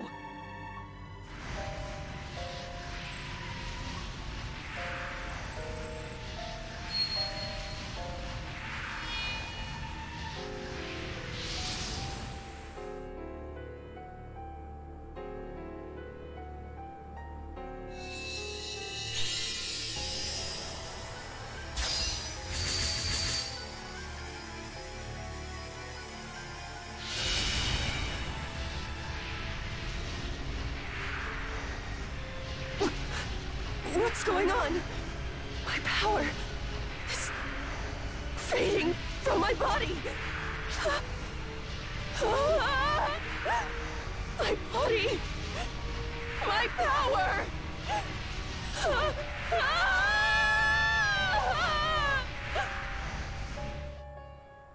What did you do? What did you do to me, girl? You're really asking your enemy? Why would I ever even dream of telling you? All that's left now is to exterminate you.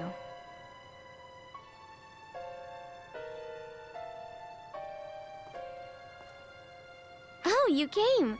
Wait a second. This'll be over in just a moment.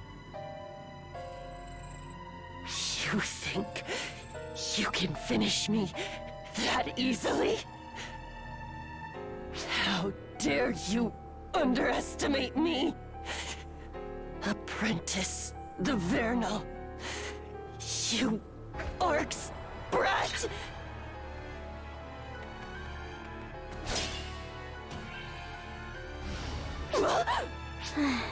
Clarissa. Darn, she got away. That's too bad. Well, whatever.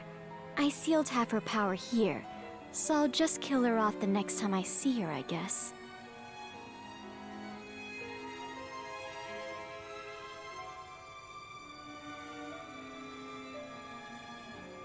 The way the cutscene played, it definitely feels like more than half.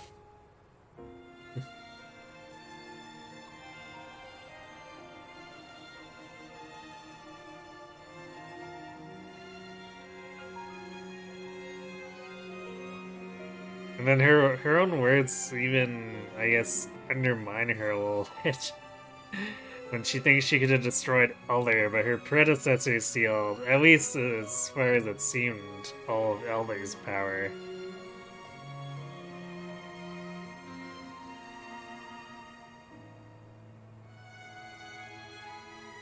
So she may still be overestimating herself a bit here.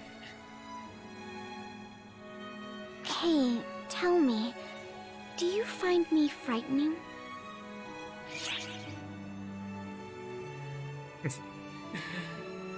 Let's see, not at all, or honestly I do. Nah. Really? You're being honest with me, right?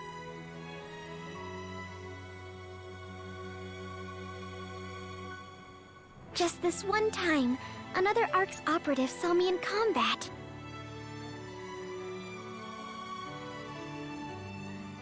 I meant to save him, but I'll never forget the expression on his face. It's ingrained in my memory, the look of someone who sees something completely different from what I see. That's what made me realize I'm different from normal people. I couldn't even try calling out to him as he silently ran away from me. I couldn't be angry or sad. Ever since then, I've been careful to make sure I never run into anyone else. I'm supposed to protect everyone, so I don't want them to hate me. But then I met you. As you can see, though, I'm overwhelmingly, terrifyingly strong. I annihilate Falspawn and Dark Falls all on my own, because that's my purpose. So, if that scares you, then maybe it's best if we don't see each other anymore. But the answer was no. I'll be fine. This is what I'm here for. I'll fight so that everyone can laugh and live in peace. I'll fight by myself, to the very end, for the sake of everyone.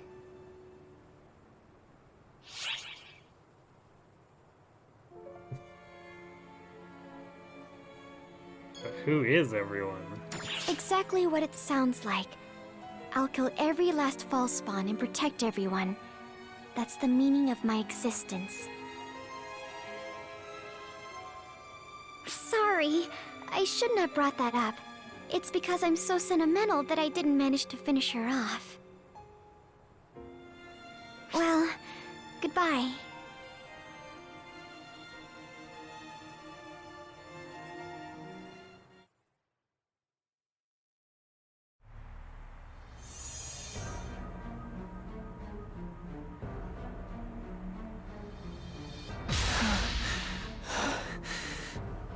Damn it. That stupid girl. My power. My beauty. Little brat. I'll never forget this disgrace. This shame.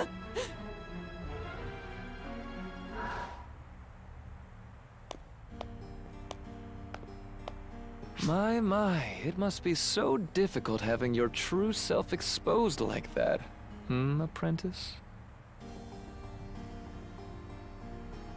Luther, what does a loser like you want with me? Go on. Keep hurling insults at the one who just saved your hide. You'd be dead if it weren't for me. Don't you think you should be a little kinder to your savior, worm? I could crush you right here and now, if that's what you so desire. Go ahead and try it. I'll devour you from the inside out. That's enough of that. Such fruitless talk will only serve to lower my IQ. And what does the black sheep of Arx want with me? I'm not of Arx.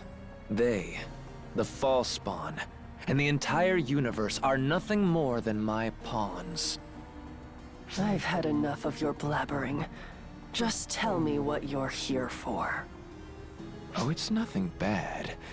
I simply wanted to cooperate with you. And of course, this makes it somewhat, or at least fairly clear who Elder was talking to you back in the ship.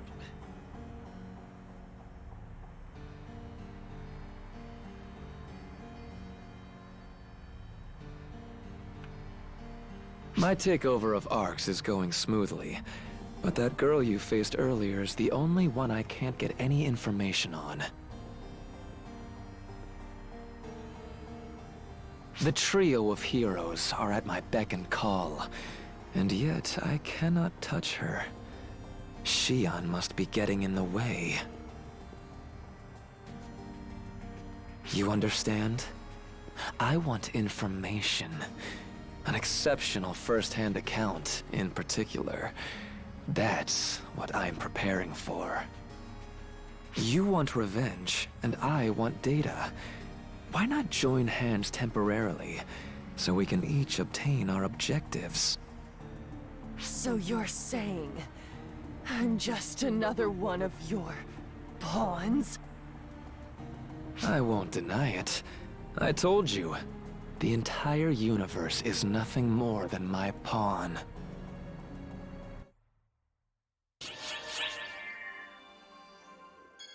Such lovely people.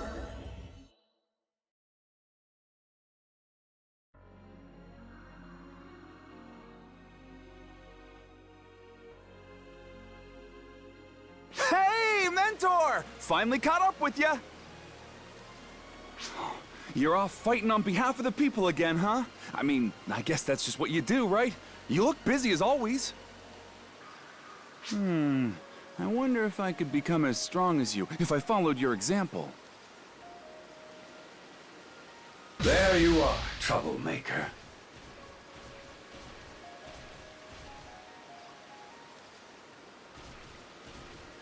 No! It's rigid old Regius. You would be so bold as to step foot on a live battlefield without clearance?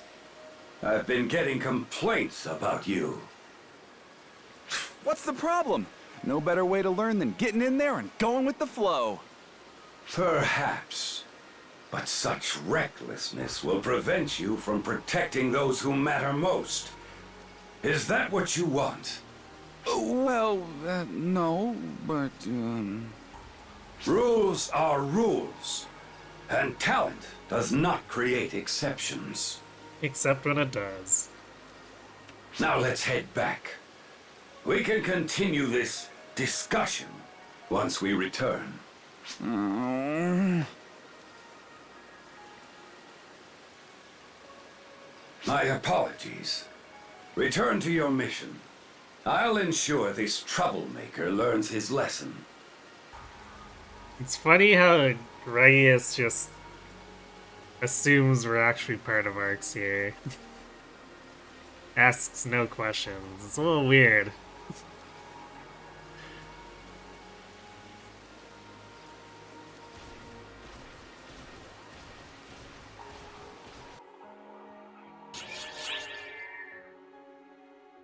I mean, it's technically true, but at that point in time... Emergency op alert. We are commencing an operation to reseal the Dark Falls Apprentice. All ARCs Just like... report to the quest counter and head to the Lilipa mining base. a single lookup would blow our cover, so... it's kind of funny that he's so negligent.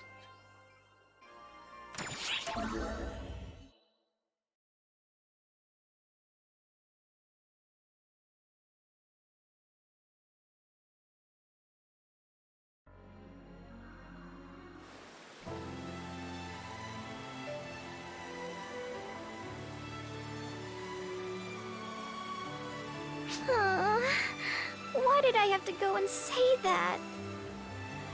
I'm the one who wanted to talk, and now here I am refusing all conversation. What I say and what I do are total opposites. I'm sure they hate me now. They'll never come see me again. Oh.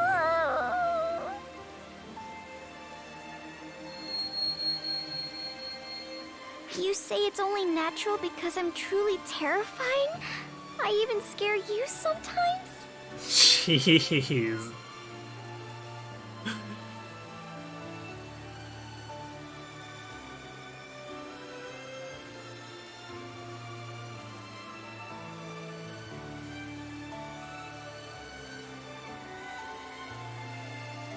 Like, way to kick her while she's down. Shut up! You could at least try to cheer me up. Isn't that what you were made for? Hmm?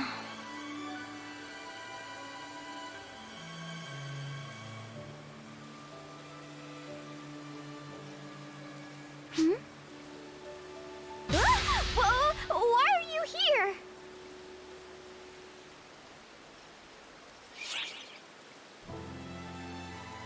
Because I came to see you. You did? Even after what I said? Why? No, forget that. It doesn't matter why. The important thing is that I got to see you again, so I have to say it. I'm so sorry. I shouldn't have said such horrible things to you. I thought it would be better if I left while you only had good memories of me. I didn't want you to hate me or be scared of me. But I'm glad we were able to meet again. I'm overjoyed, really. And to think we'd meet here of all places.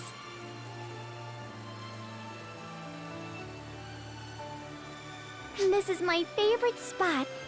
It's so quiet and beautiful. I feel at peace here.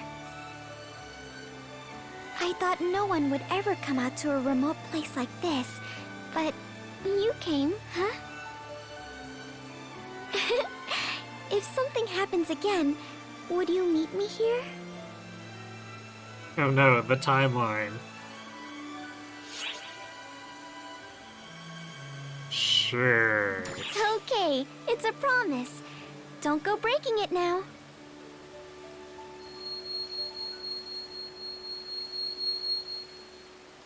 All right already. I get it. I'm going. Sheesh.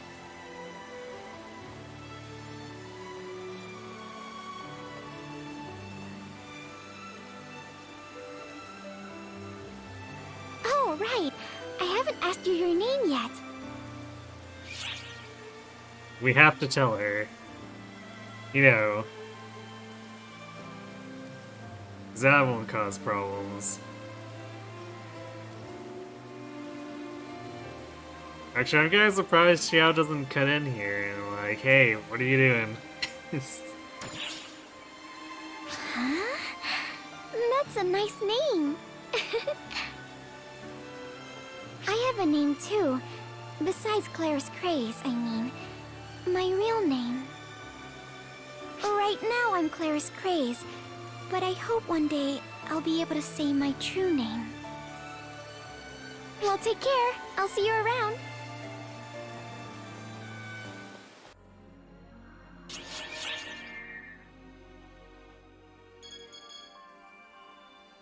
This one has been a little bit longer. Or I guess larger in quantity. Because that one combat chapter leading up to the first form of Luther definitely took forever.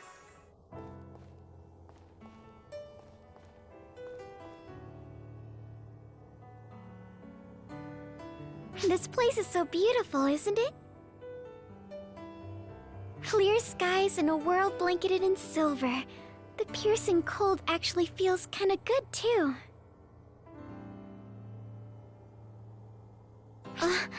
You're making a face like I'm acting weird. Come on, I can take in the beauty of nature sometimes, too. Anyone can take time to appreciate their surroundings, though I know I'm not a normal person. But what do normal girls act like anyway?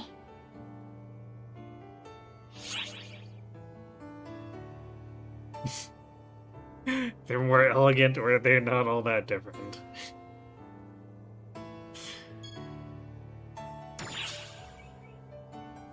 Thanks for trying to be polite, but I'm fine.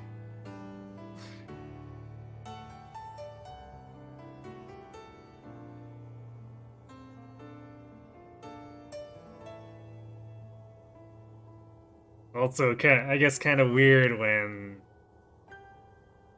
you know, horse jokes aside, she's staring right at another girl here. Although, I guess not really a normal one.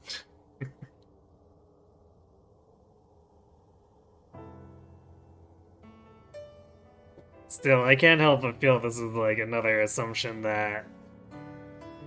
Or like another scene made on the assumption that the player picked a male character. I know full well that I'm not normal, and I've never once hated that fact. Maybe, if I act completely opposite of how I do now, if I act more serenely, maybe I'll seem more normal?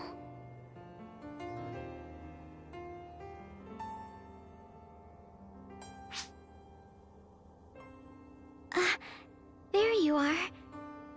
I'm doing well. Have you come to chat again? I can't wait to chat with you. Is it that much of a shock? That's kinda rude. I can act like that too, you know.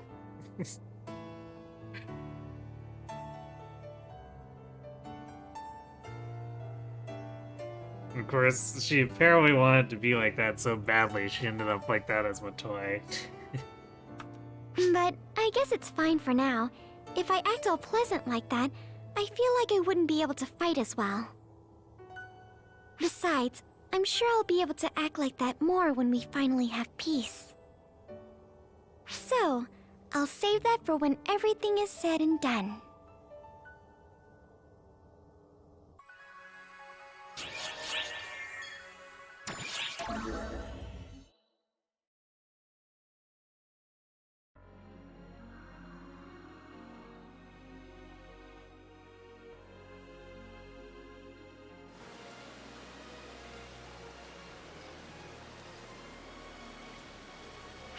Hey, Mentor! It's been a while. I haven't seen you in so long, I was beginning to miss you. I learned so much more from listening to your experiences and watching your movements than I do in the classroom. So please, you've got to keep teaching me, okay? Mentor? You've got a real troubled look on your face. Oh, I love the zoom-ins like that every time it's on the horse mask. It's great. Do you have to go somewhere far away? I had a feeling that was it. Oh man, and after we got to know each other too. All right then, I'm gonna drop out and go with you. Oh, you're the best teacher I know anyway. Yeah, no. It's... You're never able to accept anyway. Because it's... You strongly decline or gently persuade him not to. I can't because I'm not in ARCS. So basically you would take me along if I were. Nah, you wouldn't. Even I know that. It was a stupid, impossible request from the get-go. If you did, I would definitely become much, much stronger than I am now. You'd be begging to have me on the team. All right, I'll show you. I'll catch up to you lickety-split. Just you wait, Mentor.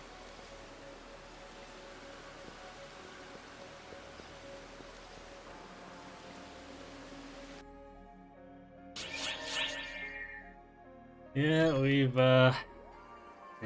we've done some things to the timeline.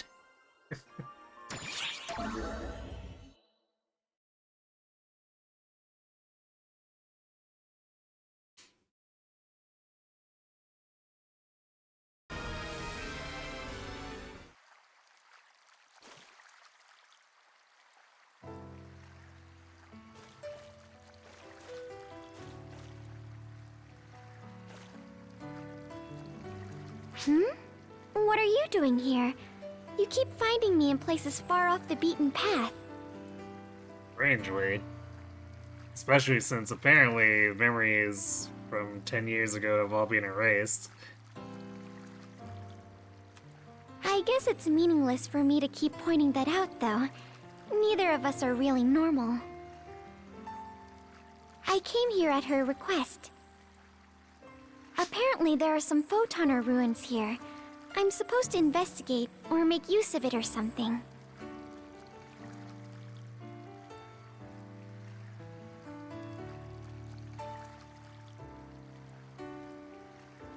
I wonder...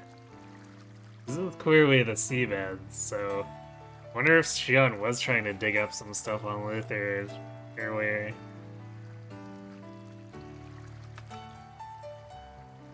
You're wondering who she is? I have no idea either. It's not something I need to know. Her orders are always right, and she's always helping me out, so I don't really care.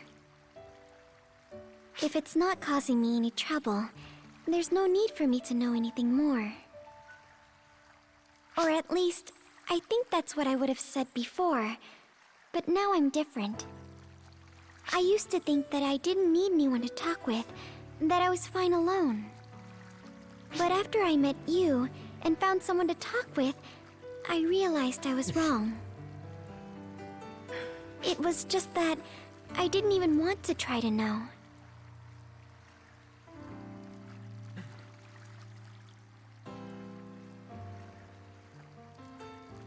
Since Matoi's voice actress is still just so ingrained to me as Marianne from Three Houses, it's like...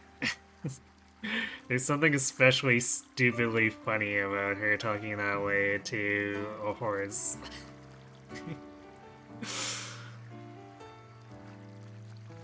I wanted to stay in the dark about ARCS, her, and even myself. So, after this is all over, I think I want to try and study different things. I want to read, talk, look, explore. I want to know how much I don't know. Yeah. What is it this time? Huh? On an Ark ship? Sorry, I have to hurry.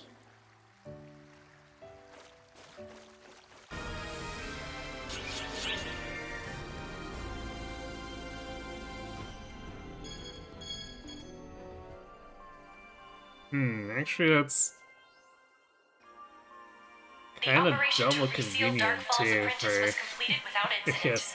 Thank you for your support, ArcSops. Or I guess not really convenient, but it's a double whammy in terms of this mission, because like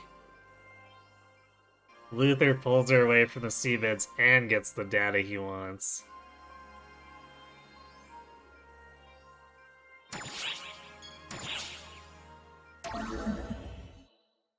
How devious.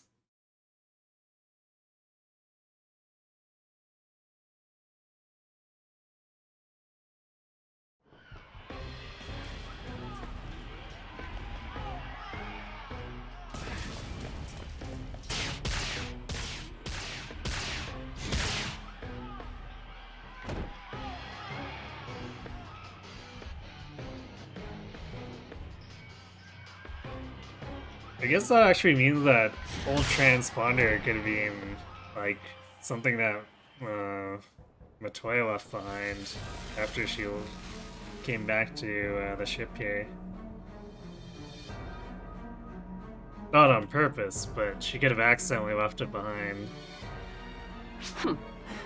This is supposedly the Ark's headquarters, but in the end, this is all it is, huh? You're one to talk. Who do you think you should thank for getting you this far? You're going to be hated for trying to make people feel obligated. So, where the heck is the little girl? Just cause a ruckus like you are now. She'll come. Okay, I shall be going now. I've arranged everything up to this point, so do your best. Okay, maggot?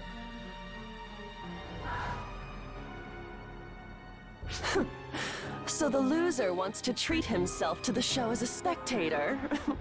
You annoy me.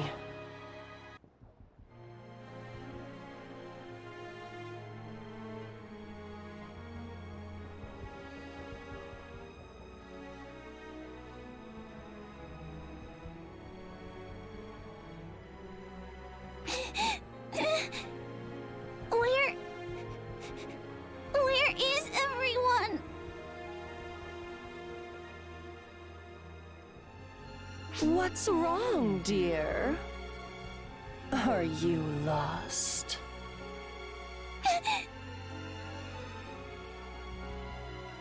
Those eyes. You remind me of that little girl. That impertinent little girl. Rip. Oh, come on. Are you dying already? It's too bad, young lady. If you want to blame someone, blame that little girl.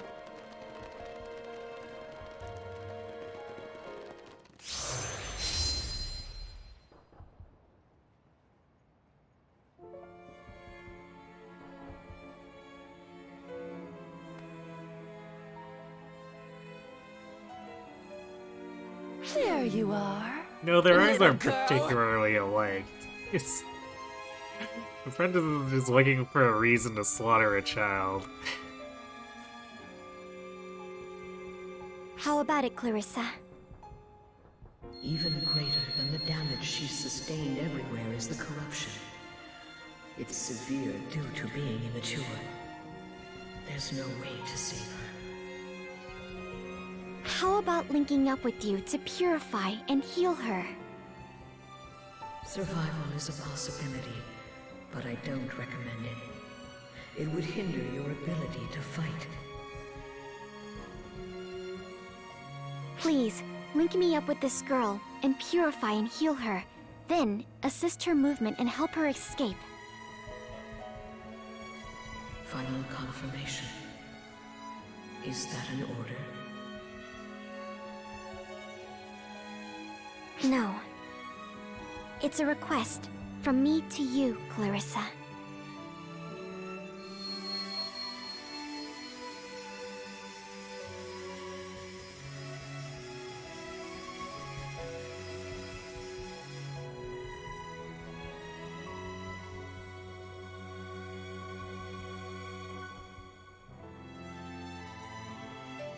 Okay?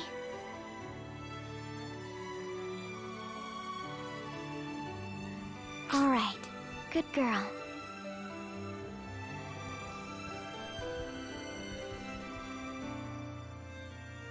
The apprentice Clarissa just the sits White, back and the one who watches. purges darkness. If you take her, you'll be safe. So keep your cool and escape. But what about you? I will be fine. I'm here to protect everyone.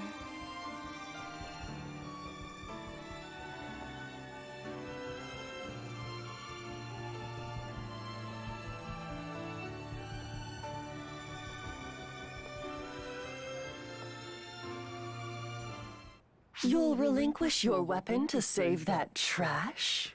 You Arcs are nuts. Isn't that weapon your support? The source of your power? What do you expect to do now that you've let it go? Don't tell me you want to fight.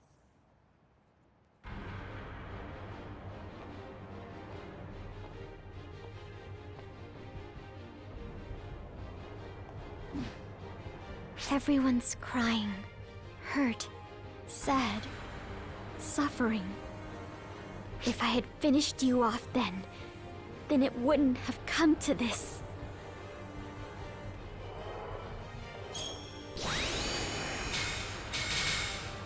So, this time, I will kill you. Make no mistake. I will certainly, definitely kill you. You're right. I didn't come here to fight. I came here to kill you.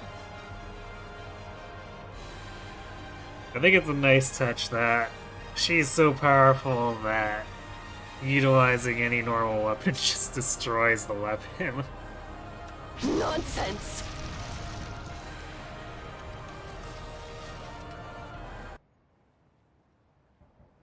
That was the Dark Falls assault that happened 10 years ago. She has to be further inside. Let's keep moving. We need to know what happened. There's a scene later in this that I'm very much looking forward to.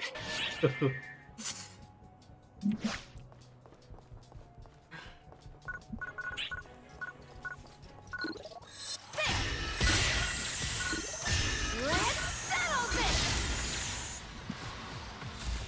There! Let's settle this!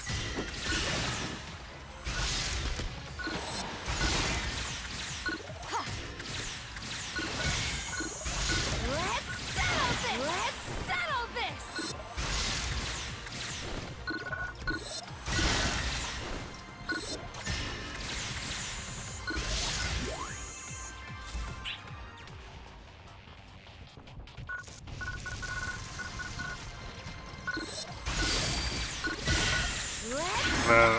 I guess I'm assuming it's gonna function the same way, but I'm not sure.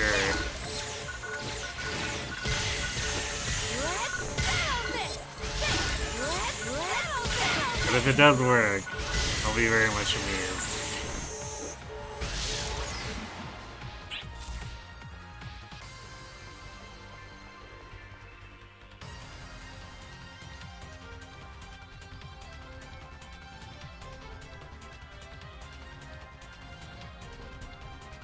That girl's holding...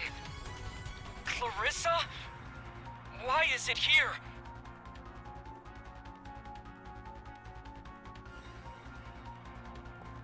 Arcs people?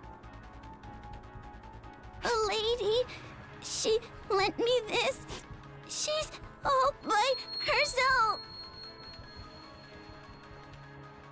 I'm all right now. Please, Arcs, take this to her.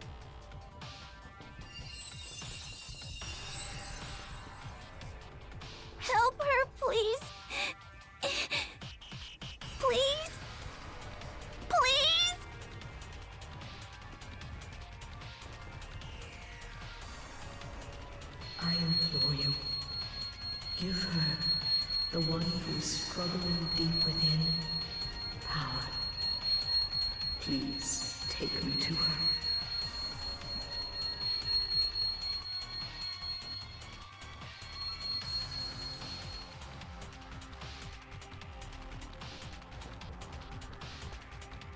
Of course the kid says that, but like we're just leaving her in a street.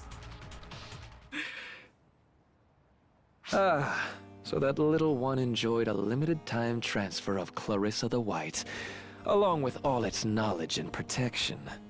Fascinating.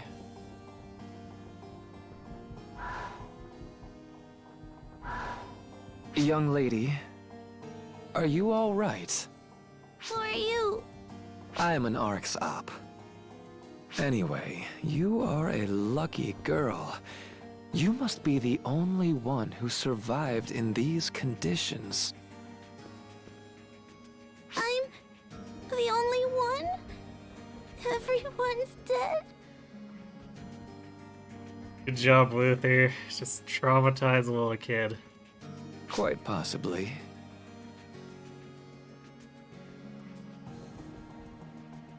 Young lady, would you like some power? Power? Yes, power. Would you like overwhelming power you can use to save that lady and friends? Yes.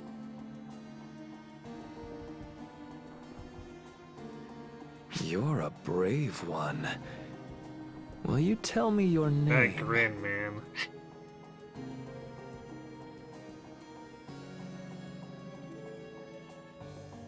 Sarah.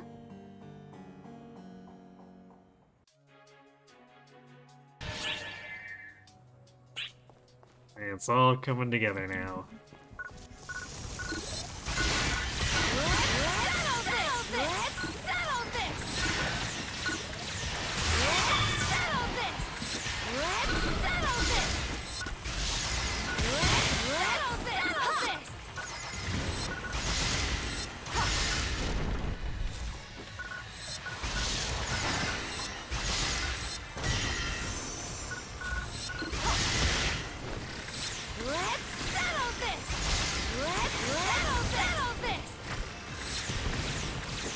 Not sure why the Cathargos like to teleport in, giving me their back, but they do. It's kind of a weird quirk of the enemy type.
I'm not sure what Clarissa did, but apparently it just caused them to completely ignore Sarah there. That was still a lot of trash mobs.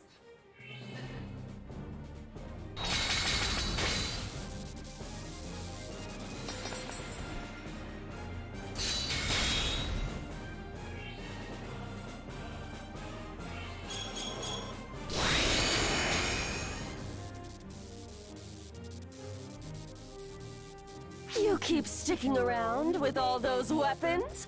You're a poor loser, little girl. Really, I'm disappointed with myself. See, I failed again. It's a delicate weapon, and I'm not used to it. But to screw up that much, it's horrible. You little girl, just how much potential do you have? What's wrong? Here's your chance. Release more and more false spawn. I'll kill them all.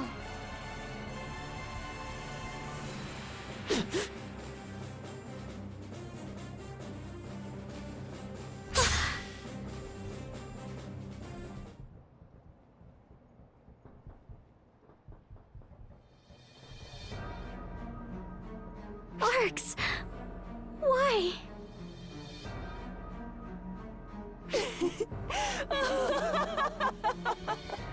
That look on your face! I always wanted to see that! Wasn't I a great actor? The reveal was so worth it. Is something wrong? This is my ability as an apprentice. You could call it my charm.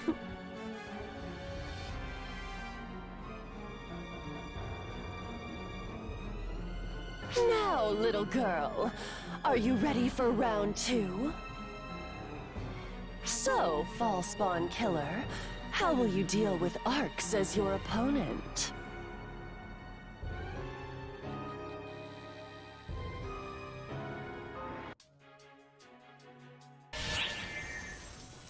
I guess.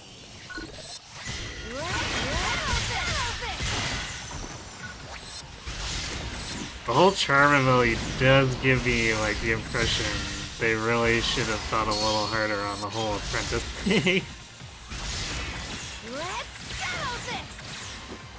Because it's such an impotent sounding title for like the kind of mind control menace she's supposed to evoke here.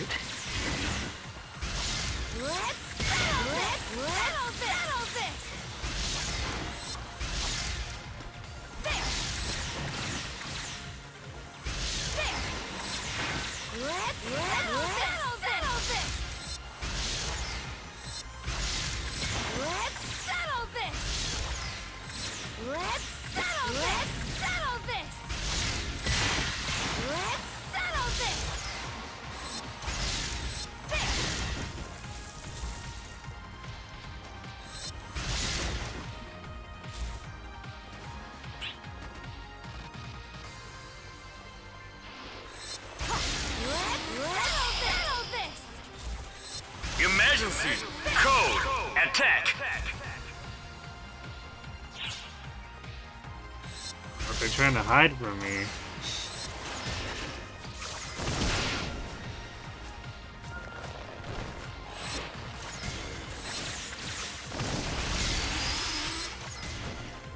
Completed!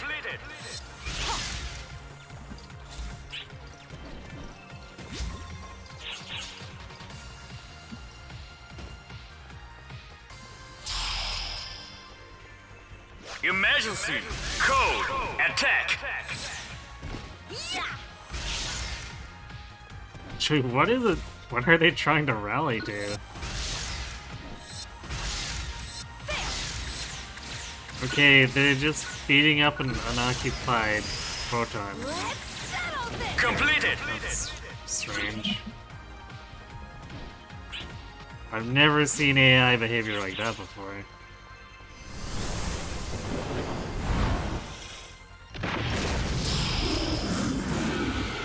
Emergency! Code! Duel!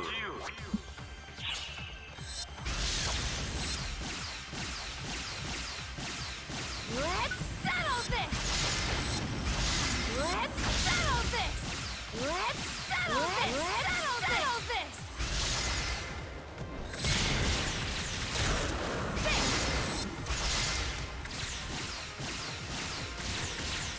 Let's settle this! Completed!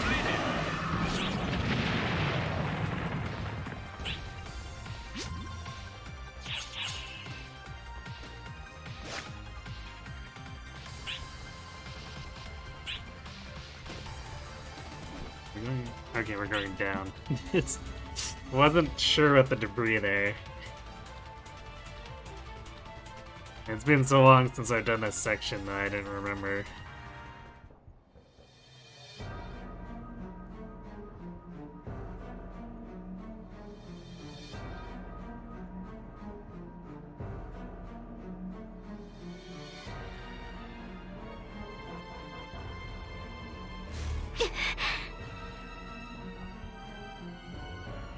What's the matter? If you don't attack, you can't kill me! Shut up!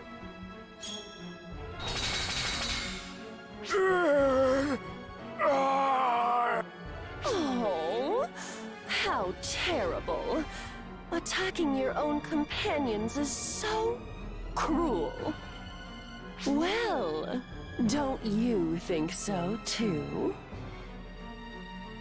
Enemy. Enemy. Must protect from enemy.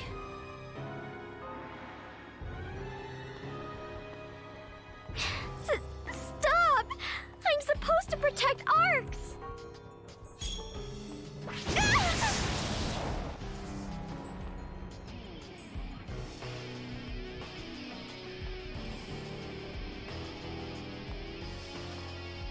Those impertinent eyes. Those aren't eyes worthy of death just yet.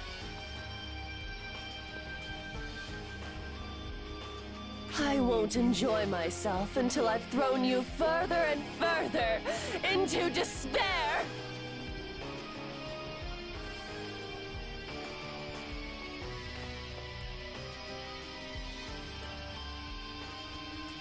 No, don't kill them! Anything but that!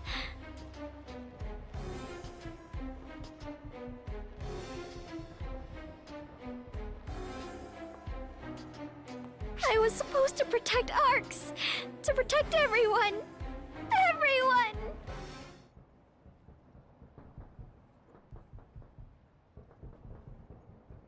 Protect everyone? Why?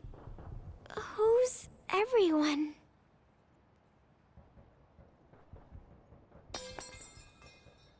I'm so badly injured, and yet, who am I trying to protect? Who is everyone? This urge to protect, is it even mine?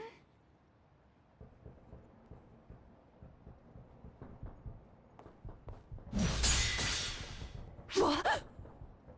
Huh? We did it! We arrived in time.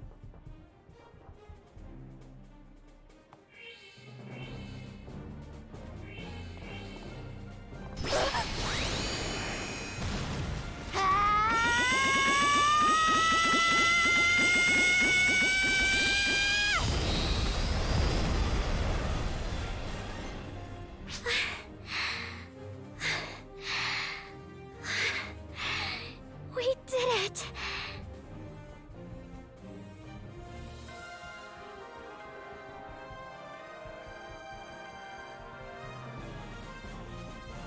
Thank you.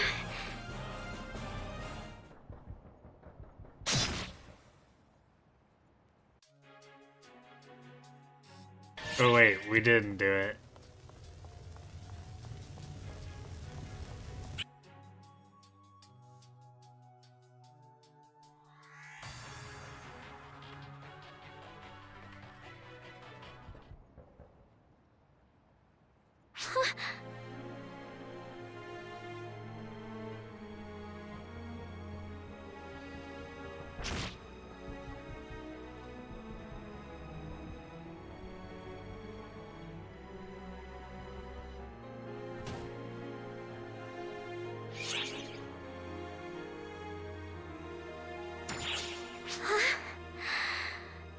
How do you know that name?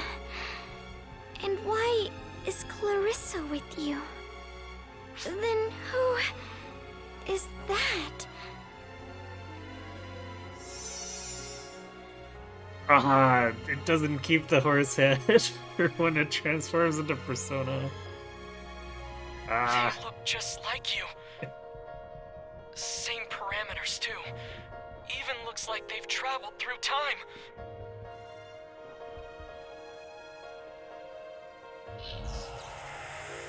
Well, I guess at least Persona was exact enough What's to keep, going on here? What in the world is this Dark Falls? keep the horse head when it was fully imitating us.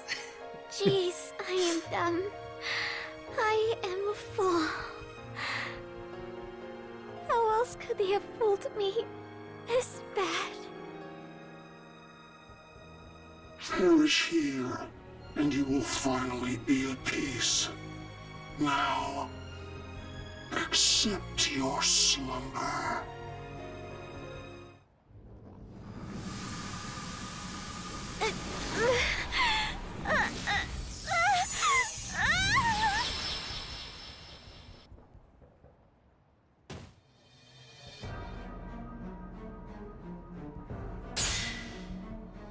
Something's not right here.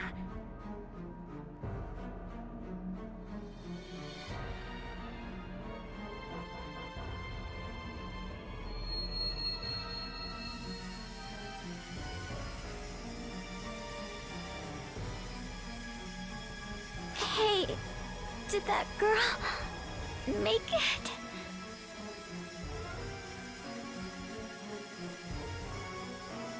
She did? Thank goodness.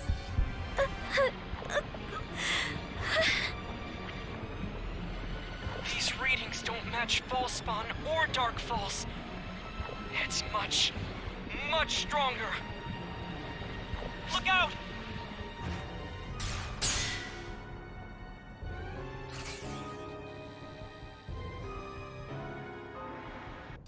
Don't interfere. She needs to die here. She must.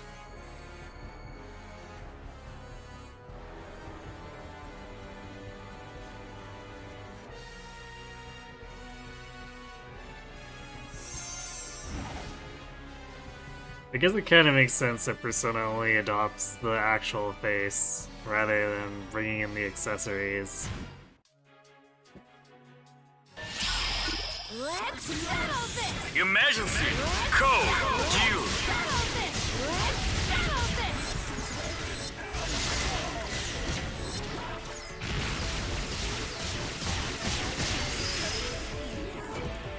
Completed!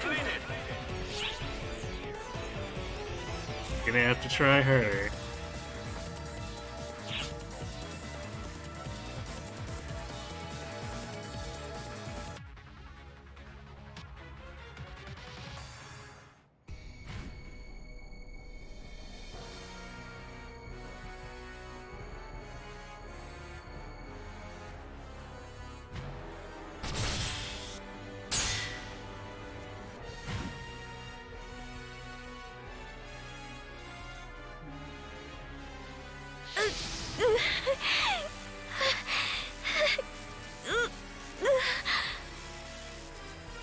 I'm drawing it in.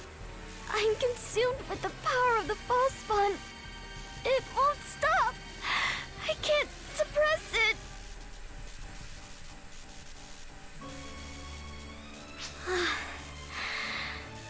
This is it. There's nothing I can do.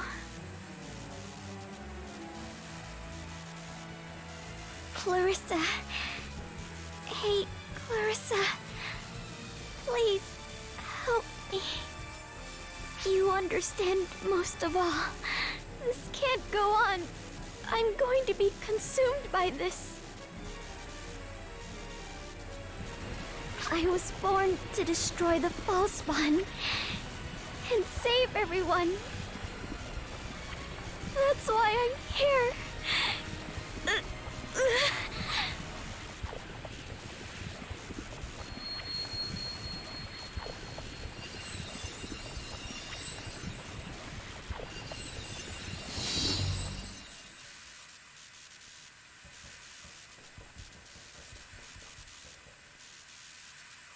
So, if I'm going to end up a false spawn, I will...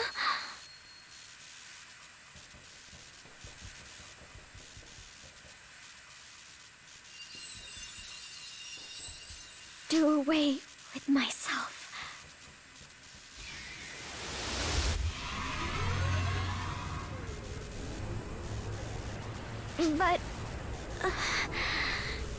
But it's such a shame. It's a real shame. I wanted to learn so much more from you. I wanted to hear more of your stories. I wanted to be ladylike and pretty. I wanted to give it a shot.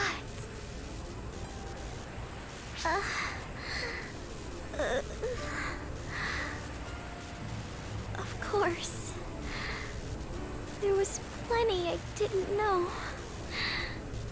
So much I wanted to do. Hey.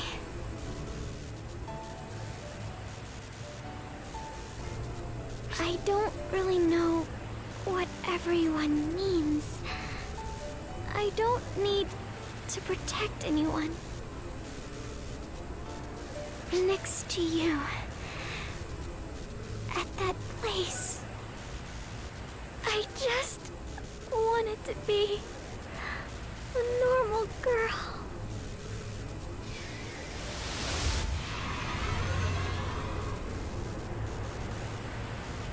This power is rushing through me!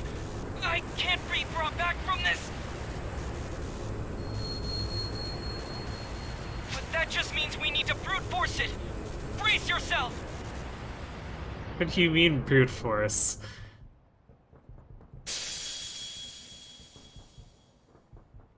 What did you do, Xiao?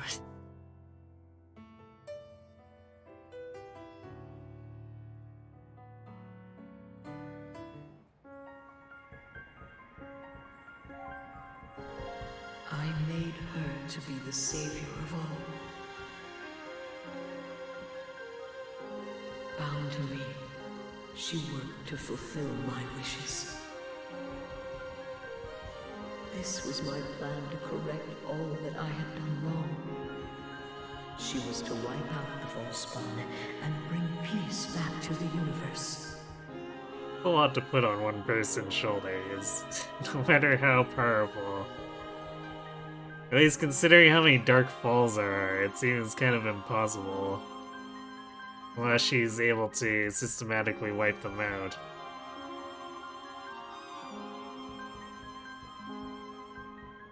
Because otherwise, the other ones can just be everywhere that she's not.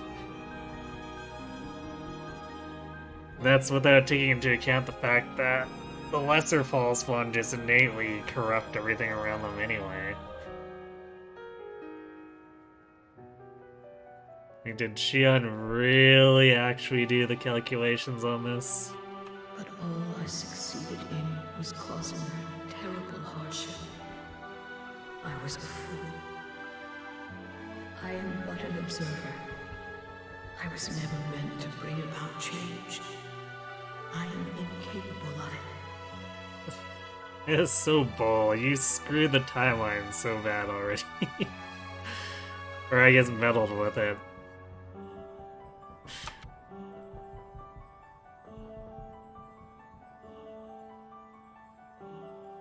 I cannot convey any more than I already have.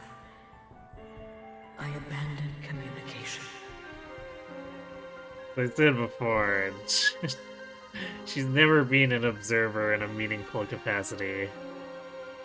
No one must come to understand the truth of this course of events. Not Luther, not anyone. I will erase it all from existence to ensure as much. And I will seal myself away. My memories, my words, all of it. All until the day you arrive. You are the only one who can will save her. It is you I now await. Yay, we caused a stable time loop, I guess, instead of accidentally all the timeline. And wait, I shall.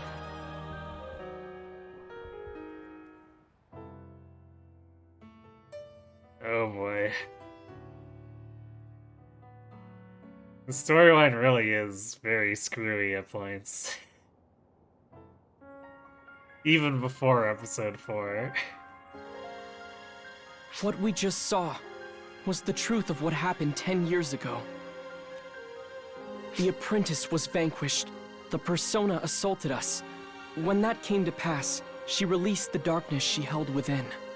So, in order to stop it, she tried to end herself. And then there were the thoughts of Shion we heard upon our return. The reason the record of 10 years ago was erased was because Shion didn't want anyone to look into it, but she wanted to forget even more.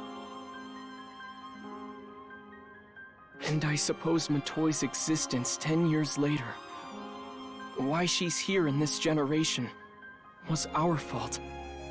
We brought her back with us. She lost her power and memory of what happened and ended up in that place.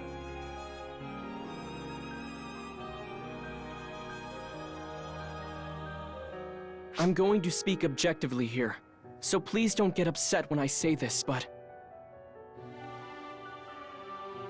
the readings that she showed 10 years ago, the darkness that erupted from her body, was unlike anything we had seen before.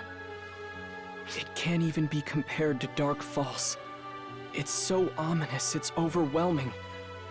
The darkness is like an abyss. There's a chance she could become that. And since she hasn't reached that point yet,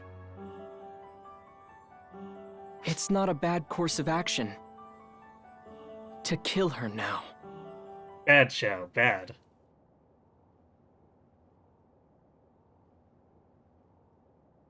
Hey, what's with you two?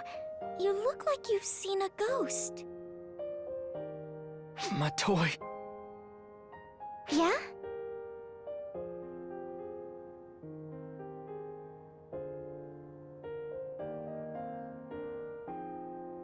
Sorry, it's nothing, Matoi. Nothing at all. Are you feeling better?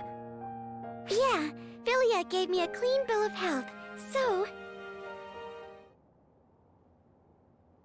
Wanna hang out and chat? It's been a while. I want to hear more. More of your stories.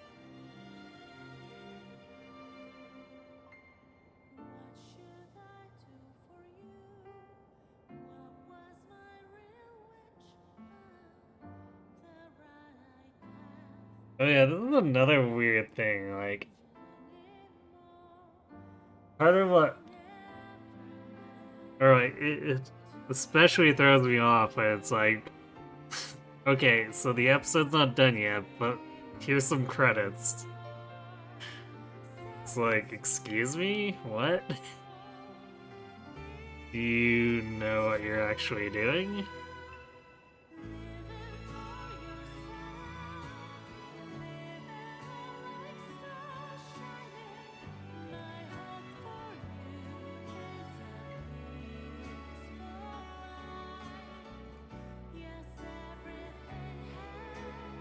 Like, if we were to instead divide this into episodes based on credit placement,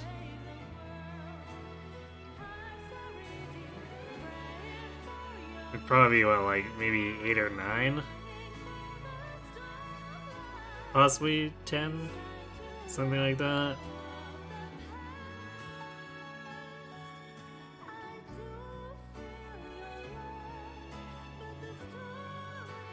It would make things a bit less strange, but... I suppose in context of that aforementioned Matterboard, it does... help to put into perspective why this is so wonky.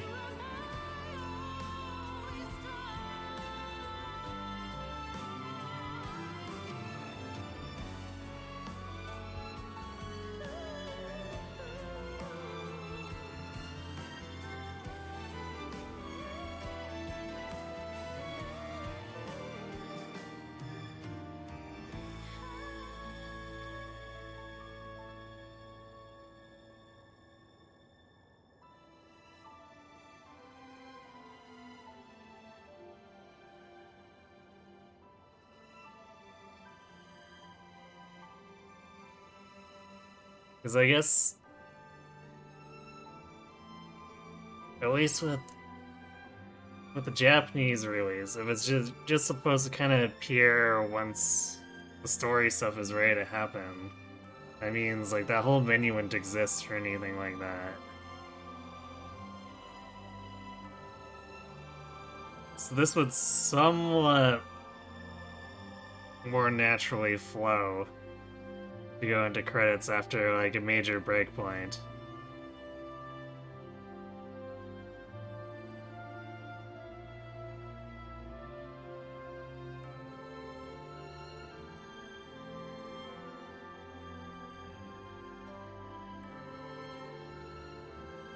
So I think I want to change my criticism and make it that I guess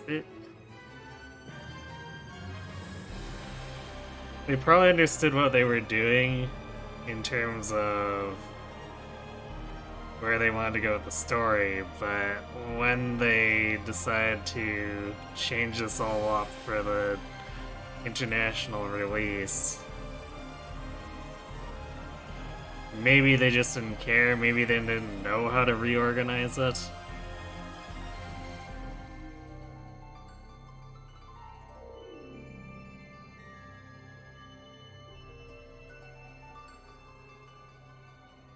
But boy, does it feel scattered menu-wise.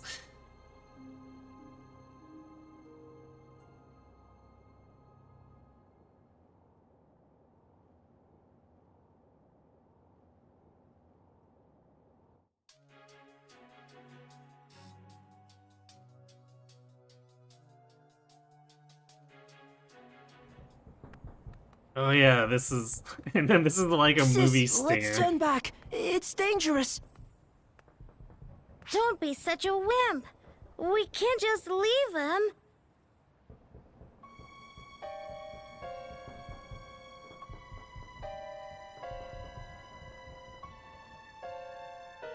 Are you okay?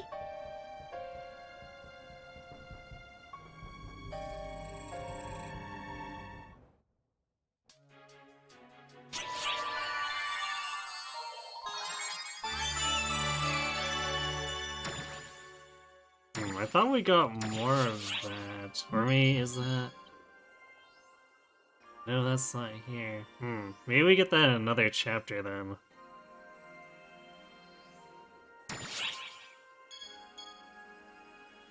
I swear there's an extended version of that scene somewhere.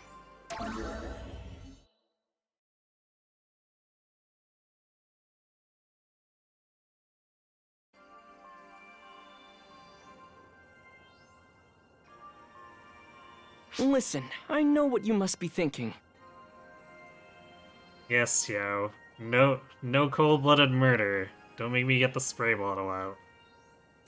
You want to go back to 10 years ago and see what happened, right?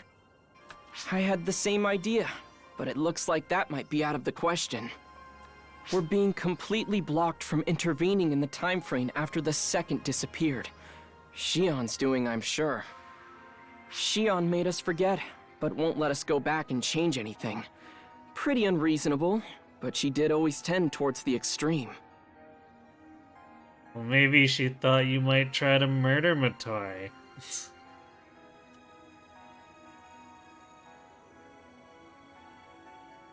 That being said, it seems there are those who retain some of their memories.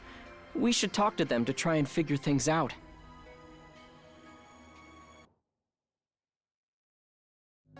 So that's why Shion was trying to hide the second.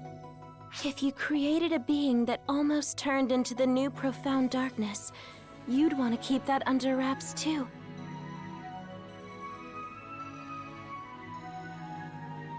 With the knowledge Shion granted them, the Photoners went on to fiddle with life itself, the legacy of which was the profound darkness.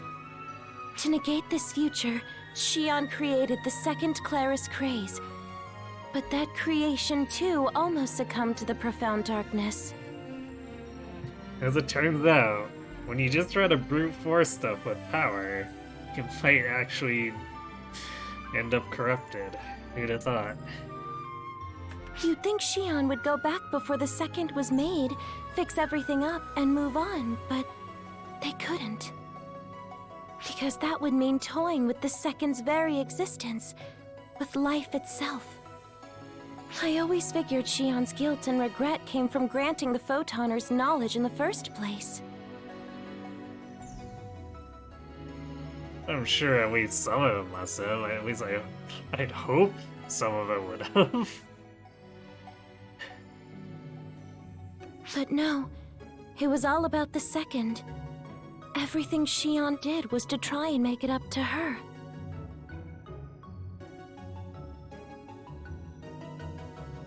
She was like a daughter to Xion. It must have been tough. But that's why Xion wanted to save her so desperately, and why they asked you for help. All this time travel has really taught me a lot. There's still plenty I don't get yet, of course. Statement of the century. All this time travel has really taught me a lot. But we can't just travel back in time anymore. Now we need to gather what fragmented memories we can and piece together the truth ourselves. Oh boy. Alright, episode 2 is almost done. I don't think we'll be able to get through all the last chapter, but oh yeah, especially since we've only got about 35 minutes left. I'm gonna go refill my water, and then we'll see how much we can get through this. Maybe half? Yeah, there's a lot of scenes, so just watching them will probably... Like, even if we cut out the battle stuff, just watching the actual scenes play out would probably be at least an hour.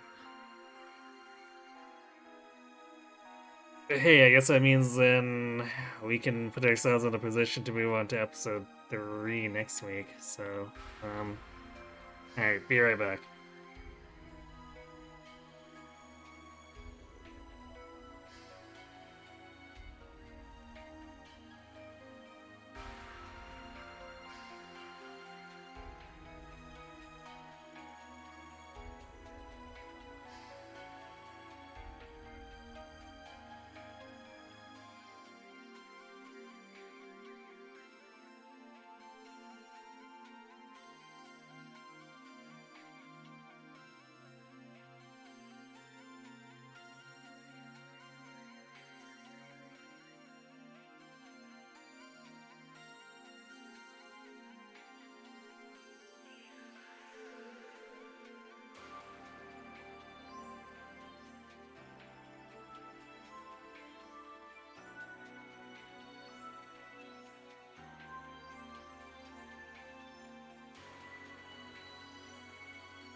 Alright, I'm back.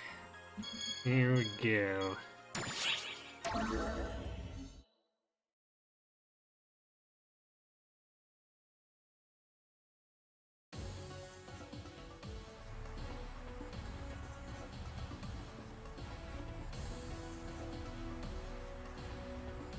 I'm glad to see you're doing well.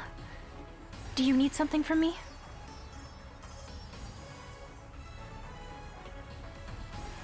You want to know what happened 10 years ago? When my sister passed away? Alright, yeah. I can't believe I forgot that Melfonsina ties into this. And that's kind of shameful, since like I actually like Malrandi as a character.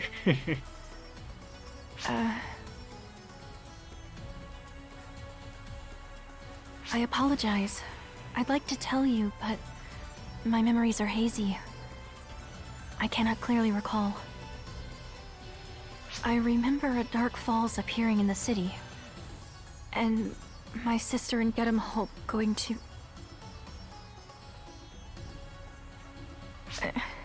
excuse me. It appears I'll need some time yet before I can calmly reflect on those events.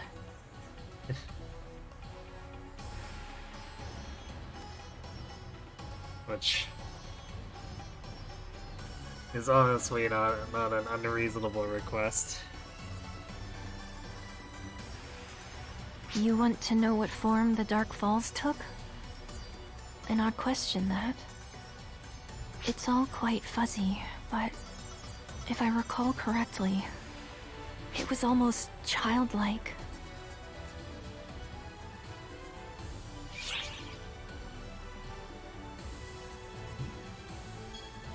You can just say a generic really, or it wasn't a woman. Yes. At the very least, I'm certain it wasn't an adult.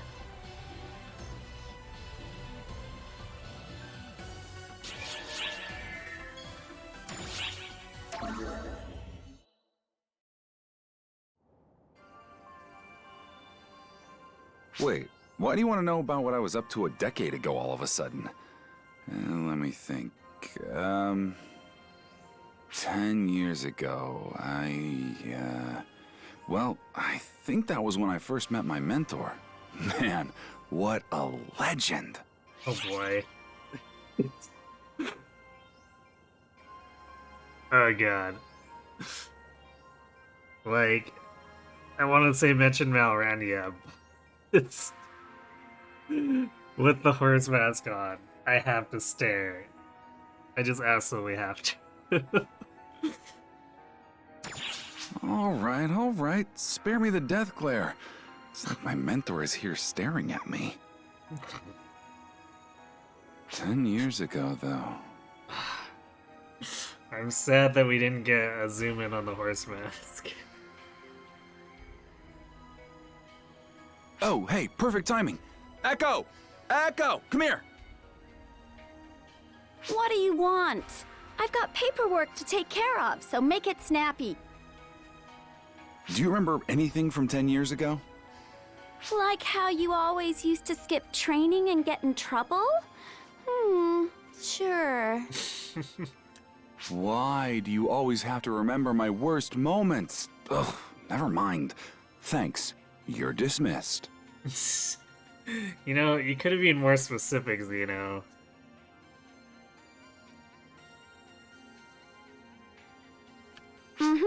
Just make sure you don't skip our next meeting, okay? And hey, make sure you use him as an example of what not to do, okay?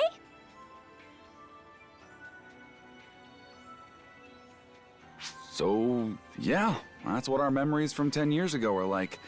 I don't remember all that much myself. It's sort of hazy, you know? But there's one thing I haven't forgotten. Something Gedam Holt isn't likely to ever forget either. Okay, you could have led with that. We ended up facing off against a Dark Falls back then, right when we were trying to help people evacuate. Yeah, very much could have led with that. I was on guns back then, though, which probably put me at the safest distance of anyone. And from there, all I could really do was watch as my friends fell right before my eyes.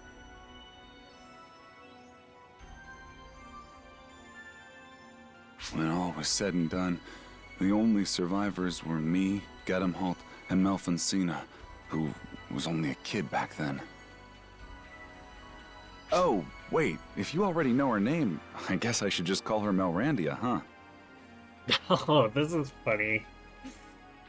So, it looks like this option, or like this dialogue assumes that the second option was chosen.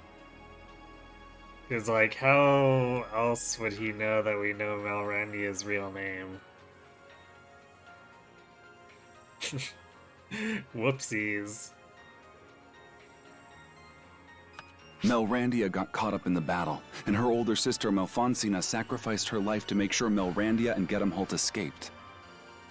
After that, I gave up guns entirely, and Gedemholt, he sorta lost it after that. Sorta? Sorta?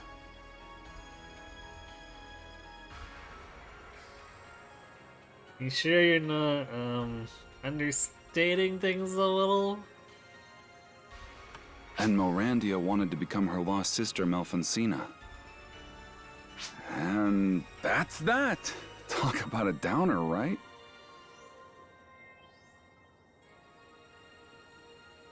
Huh? You want to know more about the Dark Falls we faced off against back then? Of course I haven't forgotten. I never will. It was a monster like nothing I'd ever seen. It looked like some little kid and toyed with us like we were mere playthings. Seriously, just messed up. Why are you acting so surprised? We've seen Dark Falls take the forms of kids before, haven't we? Have we? The actual story outside of like the because all the Gemini stuff. Actually, no, never mind. There is that one scene right after Luther where we do legitimately see Gemini. Because beyond that, all the other Gemini scenes are like out of perspective, Dark Falls meeting type of stuff. But Xeno's actually right here. We've had one scene where we've seen Gemini face to face.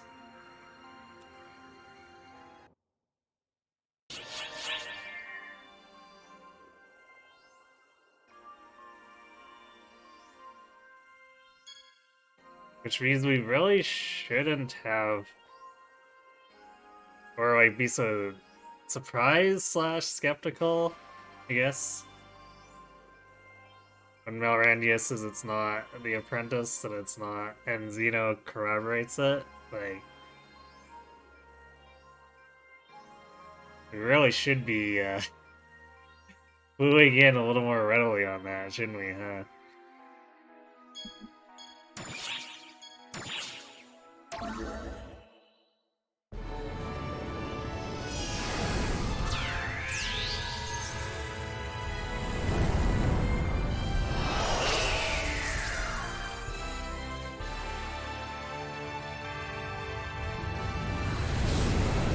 Why is this cutting like this?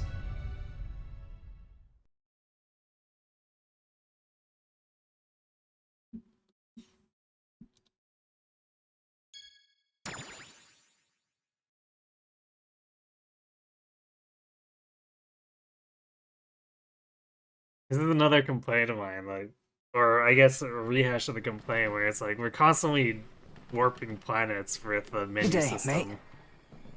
Why am I here? It's not like someone told me come out this way or anything. Because it definitely would be more natural if we just wandered into often here on this planet.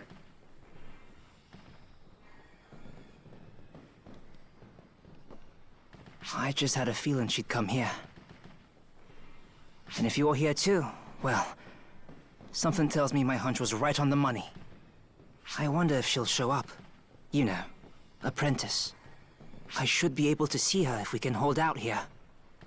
And what do you plan to do then, when you meet the apprentice? Wait, I know you. You always used to hang out with that scary senior operative. Often, mind your manners. You can call me Sina. And don't dodge my question. What exactly are you planning to do when you see the apprentice? Honestly, I don't know. But I've got this feeling like I've got to see her. I've got to see her, look into those eyes, and tell her what's on my mind. Staying silent is out of the question. Really now? Let me accompany you then. I want to bear witness to this. Sure.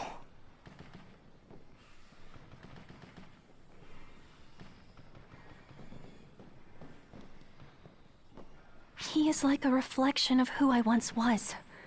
I simply cannot observe from afar.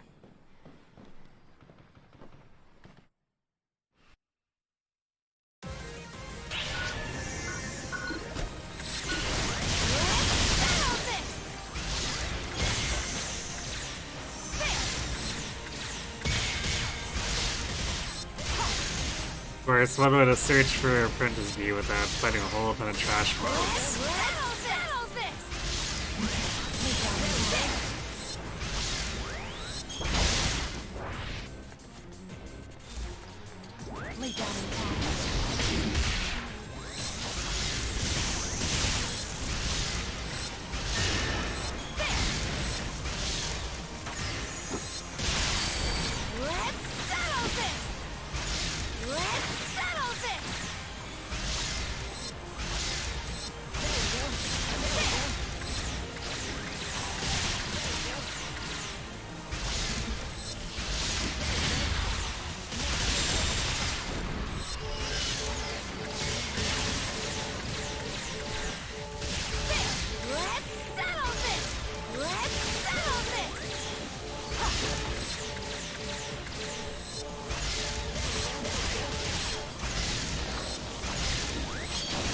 Definitely nostalgic being able to fight more precisely like this. Instead of the episode sticks spam like crazy. Actually, I guess episode 5's even pretty spam like crazy. Once we get back to those missions, it'll be very apparent that it's got a very spammy combat style. My power, where has it gone? There? No, maybe that way? Why won't this body show me the way? This is where my powers were stripped away. I'm sure of it. Why? Why can't I sense them? So there you are, Dark Falls. Or should I say, you see. Arcs. You will call me by that wicked name no longer. It's not gonna happen. I'm not going to stop. I'll say it however many times it takes to get through to my sister. Wait!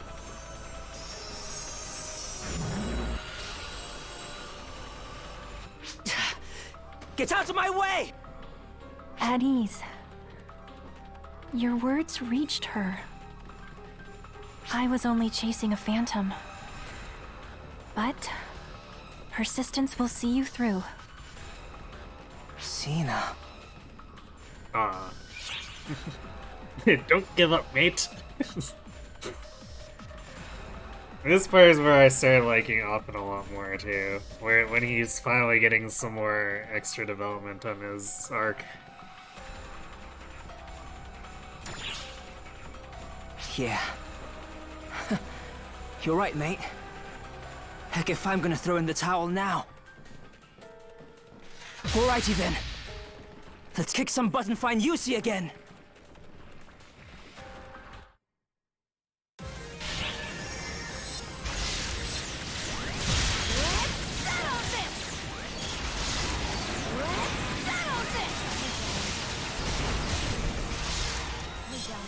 Although I guess I should give the caveat that because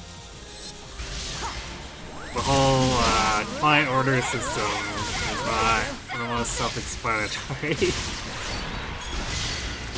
I did miss out on some side stuff where I didn't take a bunch of his client orders. That would have helped develop him a little more in episode 1. still, it's even so, like playing them after the fact. I think I did them around midway through episode 3. They're fairly weak. Like vague hintings and whatever. A little bit of dialogue here and there after what are basically normal expeditions.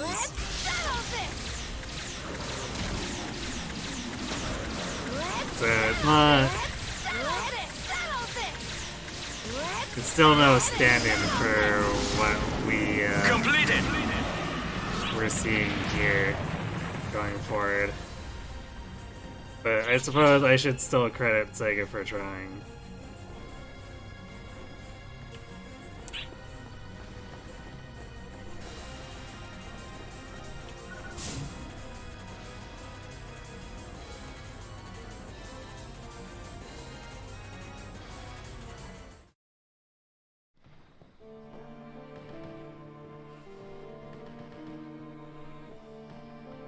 It often for sure needed real focus. What's wrong? What's wrong with this body? Why can't I feel my power? It should be around here.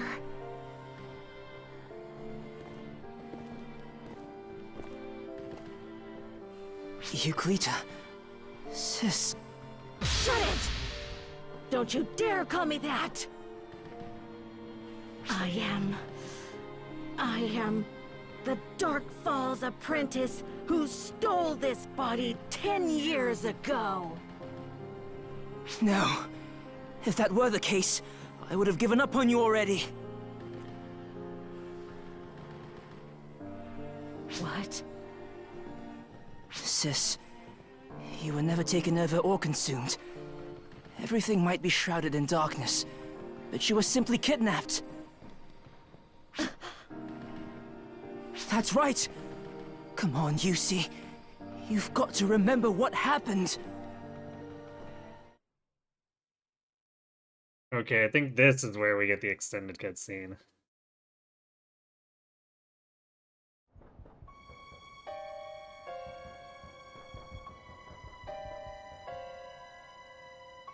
Yusi!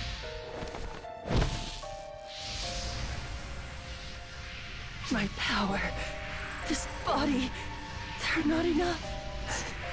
What you'll do as my next host, little one.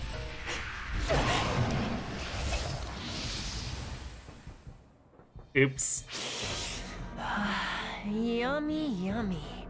What a treat you were, apprentice.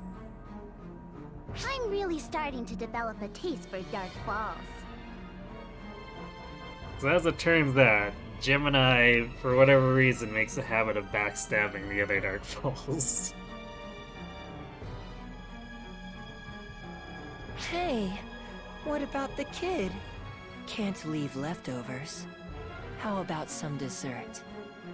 Nah, I'm stuffed. But hey, I've got a better idea. Let's take her to go. Sure, let's take it to go. You know, though, a full belly really makes me want to cut loose. Yeah, I really want to cut loose. Let's have a little fun, okay? Yay! Let's play.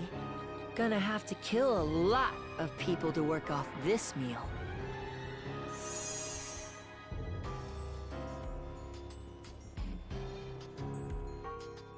Thankfully, they didn't actually kill Oppen.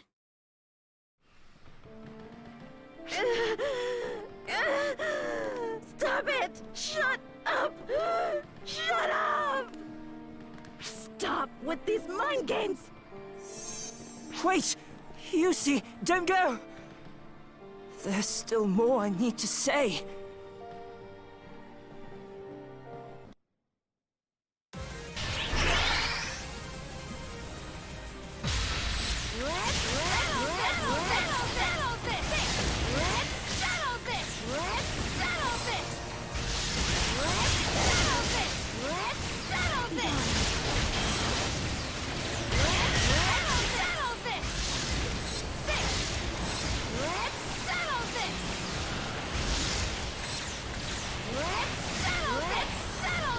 I guess unfortunately the other conversation, like the in-combat conversation, isn't voiced.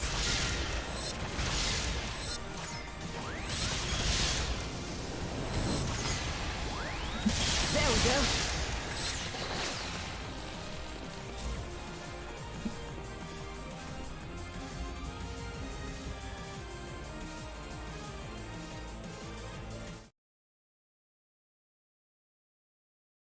It's not like we can stop to read through all of it either.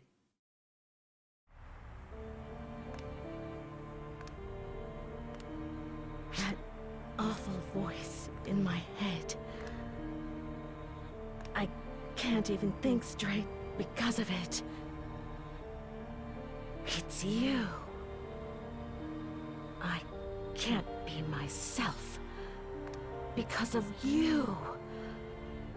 This is all your fault. Then, why don't you just get rid of me? What? Shouldn't be a big deal for a Dark Falls like you, right? But if you're still Yusi, then there's no way I could. Not if you're my reckless, nosy, hot-tempered, wonderfully kind sister. Enough of your nonsense! I am Dark Falls! I am Apprentice the Vernal!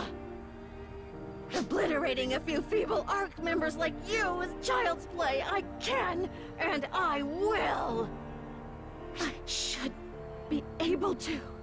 So why won't these hands of mine muster up the strength to do it?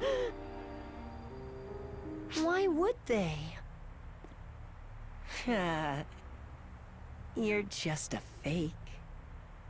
Why would a fake be able to do anything? You can't search. You can't destroy. You can't do anything. You can barely control false spawn.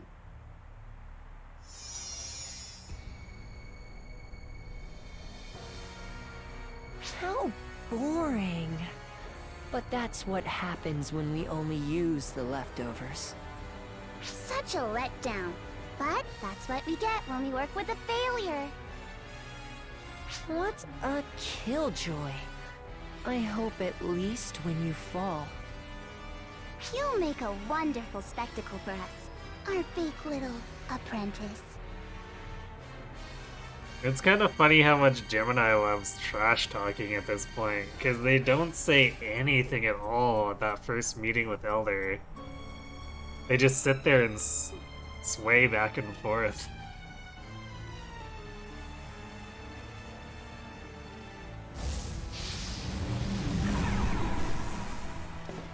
But here, they're just lippy.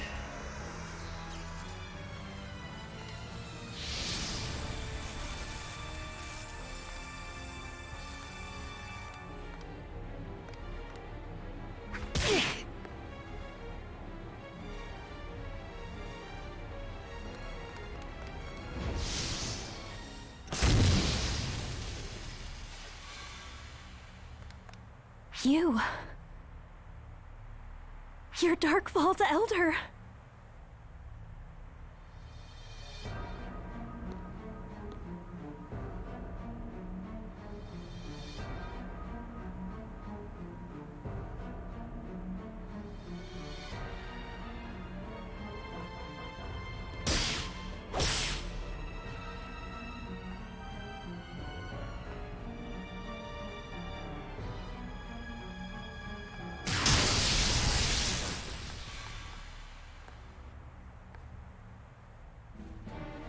I came straight here on Xiao's request, but, mind filling me in here, guys?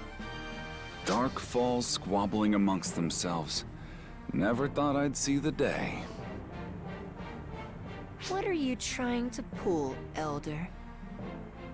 Are you allying yourself with ARCs? Is this betrayal?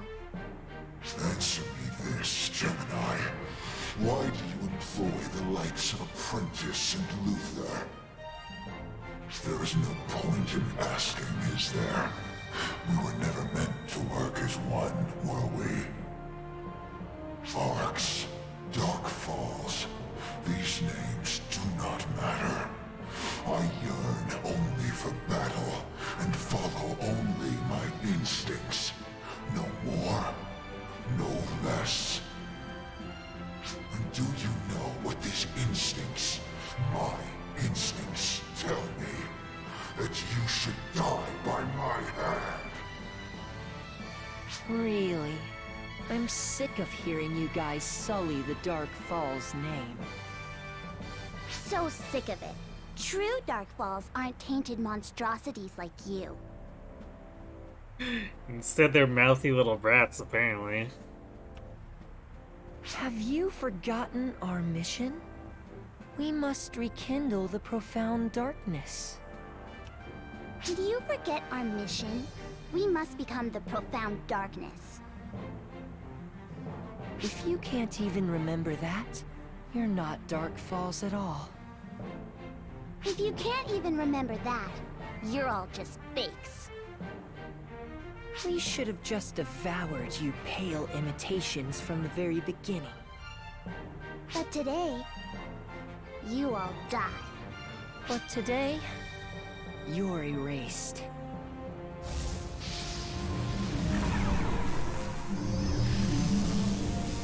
Well, well, well. Here come the copies, one after another. Stay out of my way, Arcs. These lot are mine to deal with. Ha! You wish, Elder. This here's the Ark's job description in a nutshell. Often, take your sister and get out of here. Melfonsina, you... I'll fight! This time, I'll pull my own weight! Don't make me repeat myself. Stay out of my way. Right!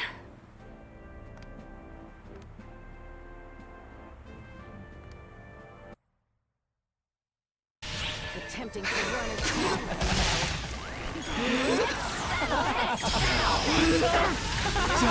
Your Majesty! Code! Unite! Die! Are you blind, perhaps?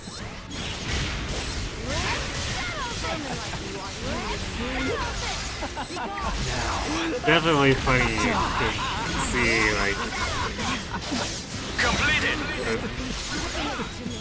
a code unite and then one of the unite allies. Elder the Gargantuan very plainly labeled that way.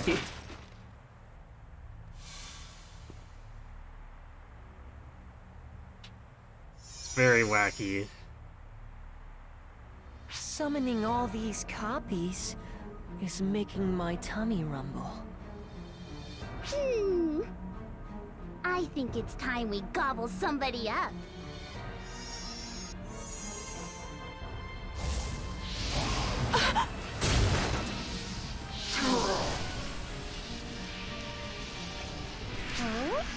Oh? Here I was thinking you'd eat up the Arcs girl, but Elder wants us to take her place. Today's our lucky day, then. Go on and swallow him whole. You laugh, Gemini, but you and your schemes shall crumble before me. Uh-oh! Someone's not so bright. Are you trying to destroy the fabric of space and time? Trying to blast us somewhere? You're dumber than that dumb face of yours. And with a death wish, too. Master, get him, Halt! No! Speak not that name! I am Elder the Gargantuan! I no longer have need for such a feeble name!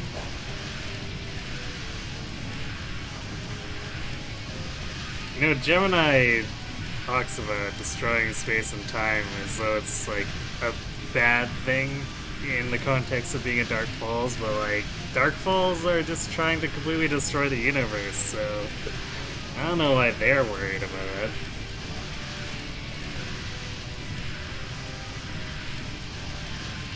You claim to be part of Arcs. Cast aside your resignations. Free yourself from your past. Reach out to the future with your own hands. You've seen where obsessions with the past can lead. Do not make the same mistakes I did.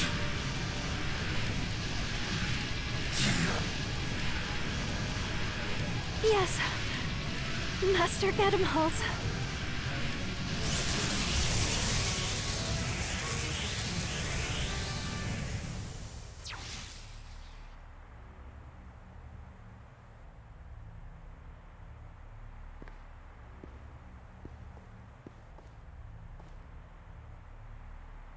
He called you by your name at the end there, didn't he?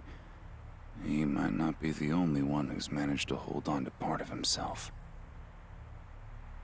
Say no more, Zeno. Say no more. He's right. I am Melrandia. And I just need to be... me. I see. Yusi, wait! Take your hands off me! That is not who I am. But then, if I'm not a Dark Falls either, what in the world am I? Yusi!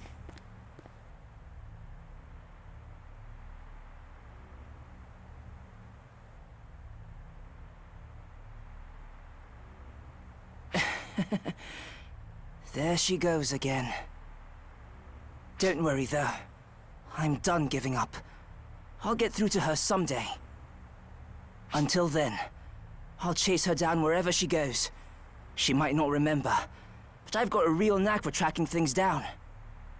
I used to find stuff for her all the time, after all.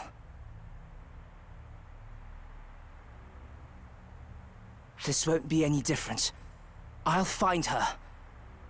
Period.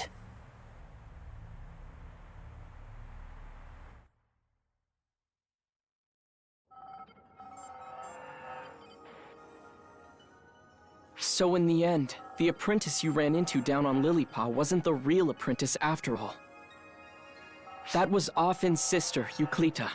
She inherited the remnants of the real apprentice, who nearly died 10 years ago. The real apprentice, it would seem, was devoured by Gemini. But tell me, Offin, what do you hope to gain by seeking out Euclita? She might not be the real thing, but she still inherited its powers. That makes her an enemy.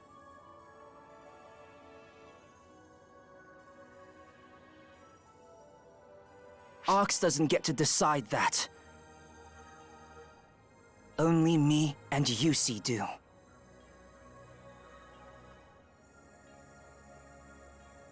Right. Okay then, I'll let you handle it. Arx will be there to support you no matter how this turns out.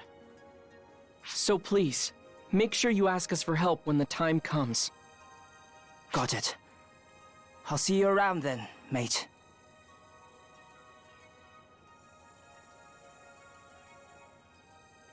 Negotiating with Dark Falls, huh? I wonder how all of this will turn out.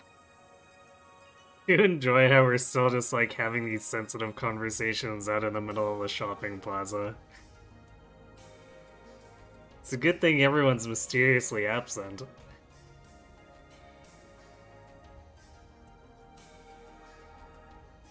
Because like at least with Shion, we had the excuse of no one else could hear or see Shion.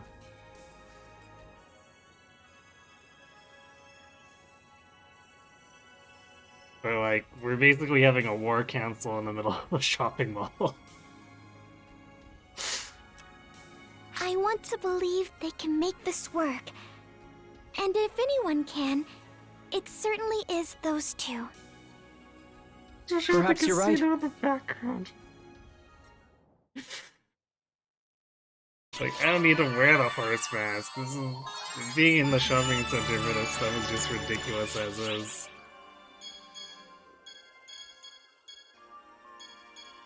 Okay, yeah, so this definitely does just like jump straight forward from the Xeno conversation. Because like, even knowing that, I was hesitating there, thinking, did I really not skip over an entry? Really? Alright, we are a little bit over, but I want to do the final, or I guess not really final, but the conversation here with Randy before we call it.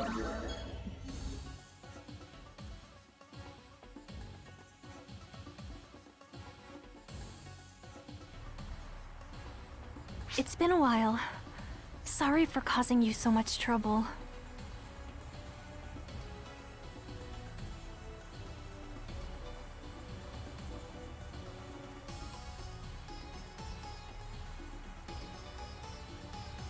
It's me, Melrandia. Thanks to you, I feel fine. Much to my astonishment as well. I haven't been shocked. Of course, it would be a lie to say I'm A-okay, but I am finally moving forward. I'm done borrowing my big sister's name. My Malfoncina days are over. I will live under my own name, as Melrandia. I'll keep my sights on the future, and go on living. That's what that Dark Falls, I mean, Master Gedemholt told me to do.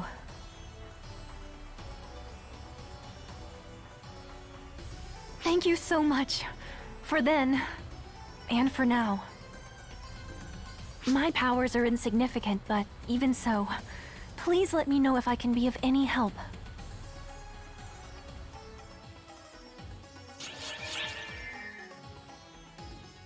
Isn't that nice seeing her get past, well, most of her holdups?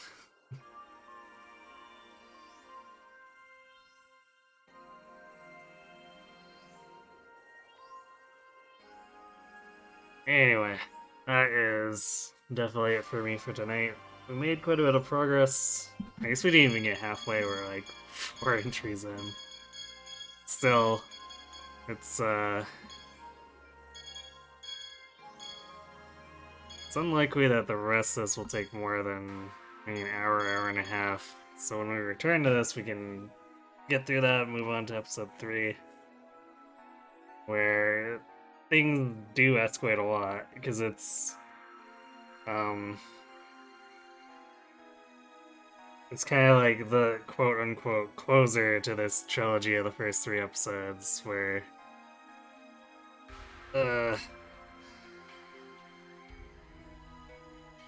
well, I guess things with Gemini and more have to eventually resolve.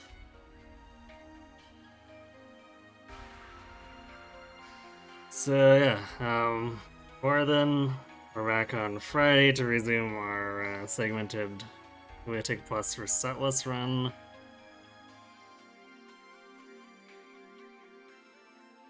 It's definitely not a given, considering it's suffering from some RNG mishap, but it's technically past the hardest parts of the run.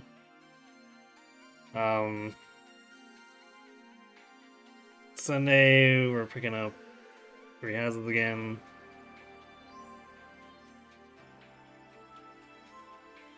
And then I guess Wednesday we'll resume this. So yeah, thanks for watching everyone. Hope to see you Friday and have yourselves a good night.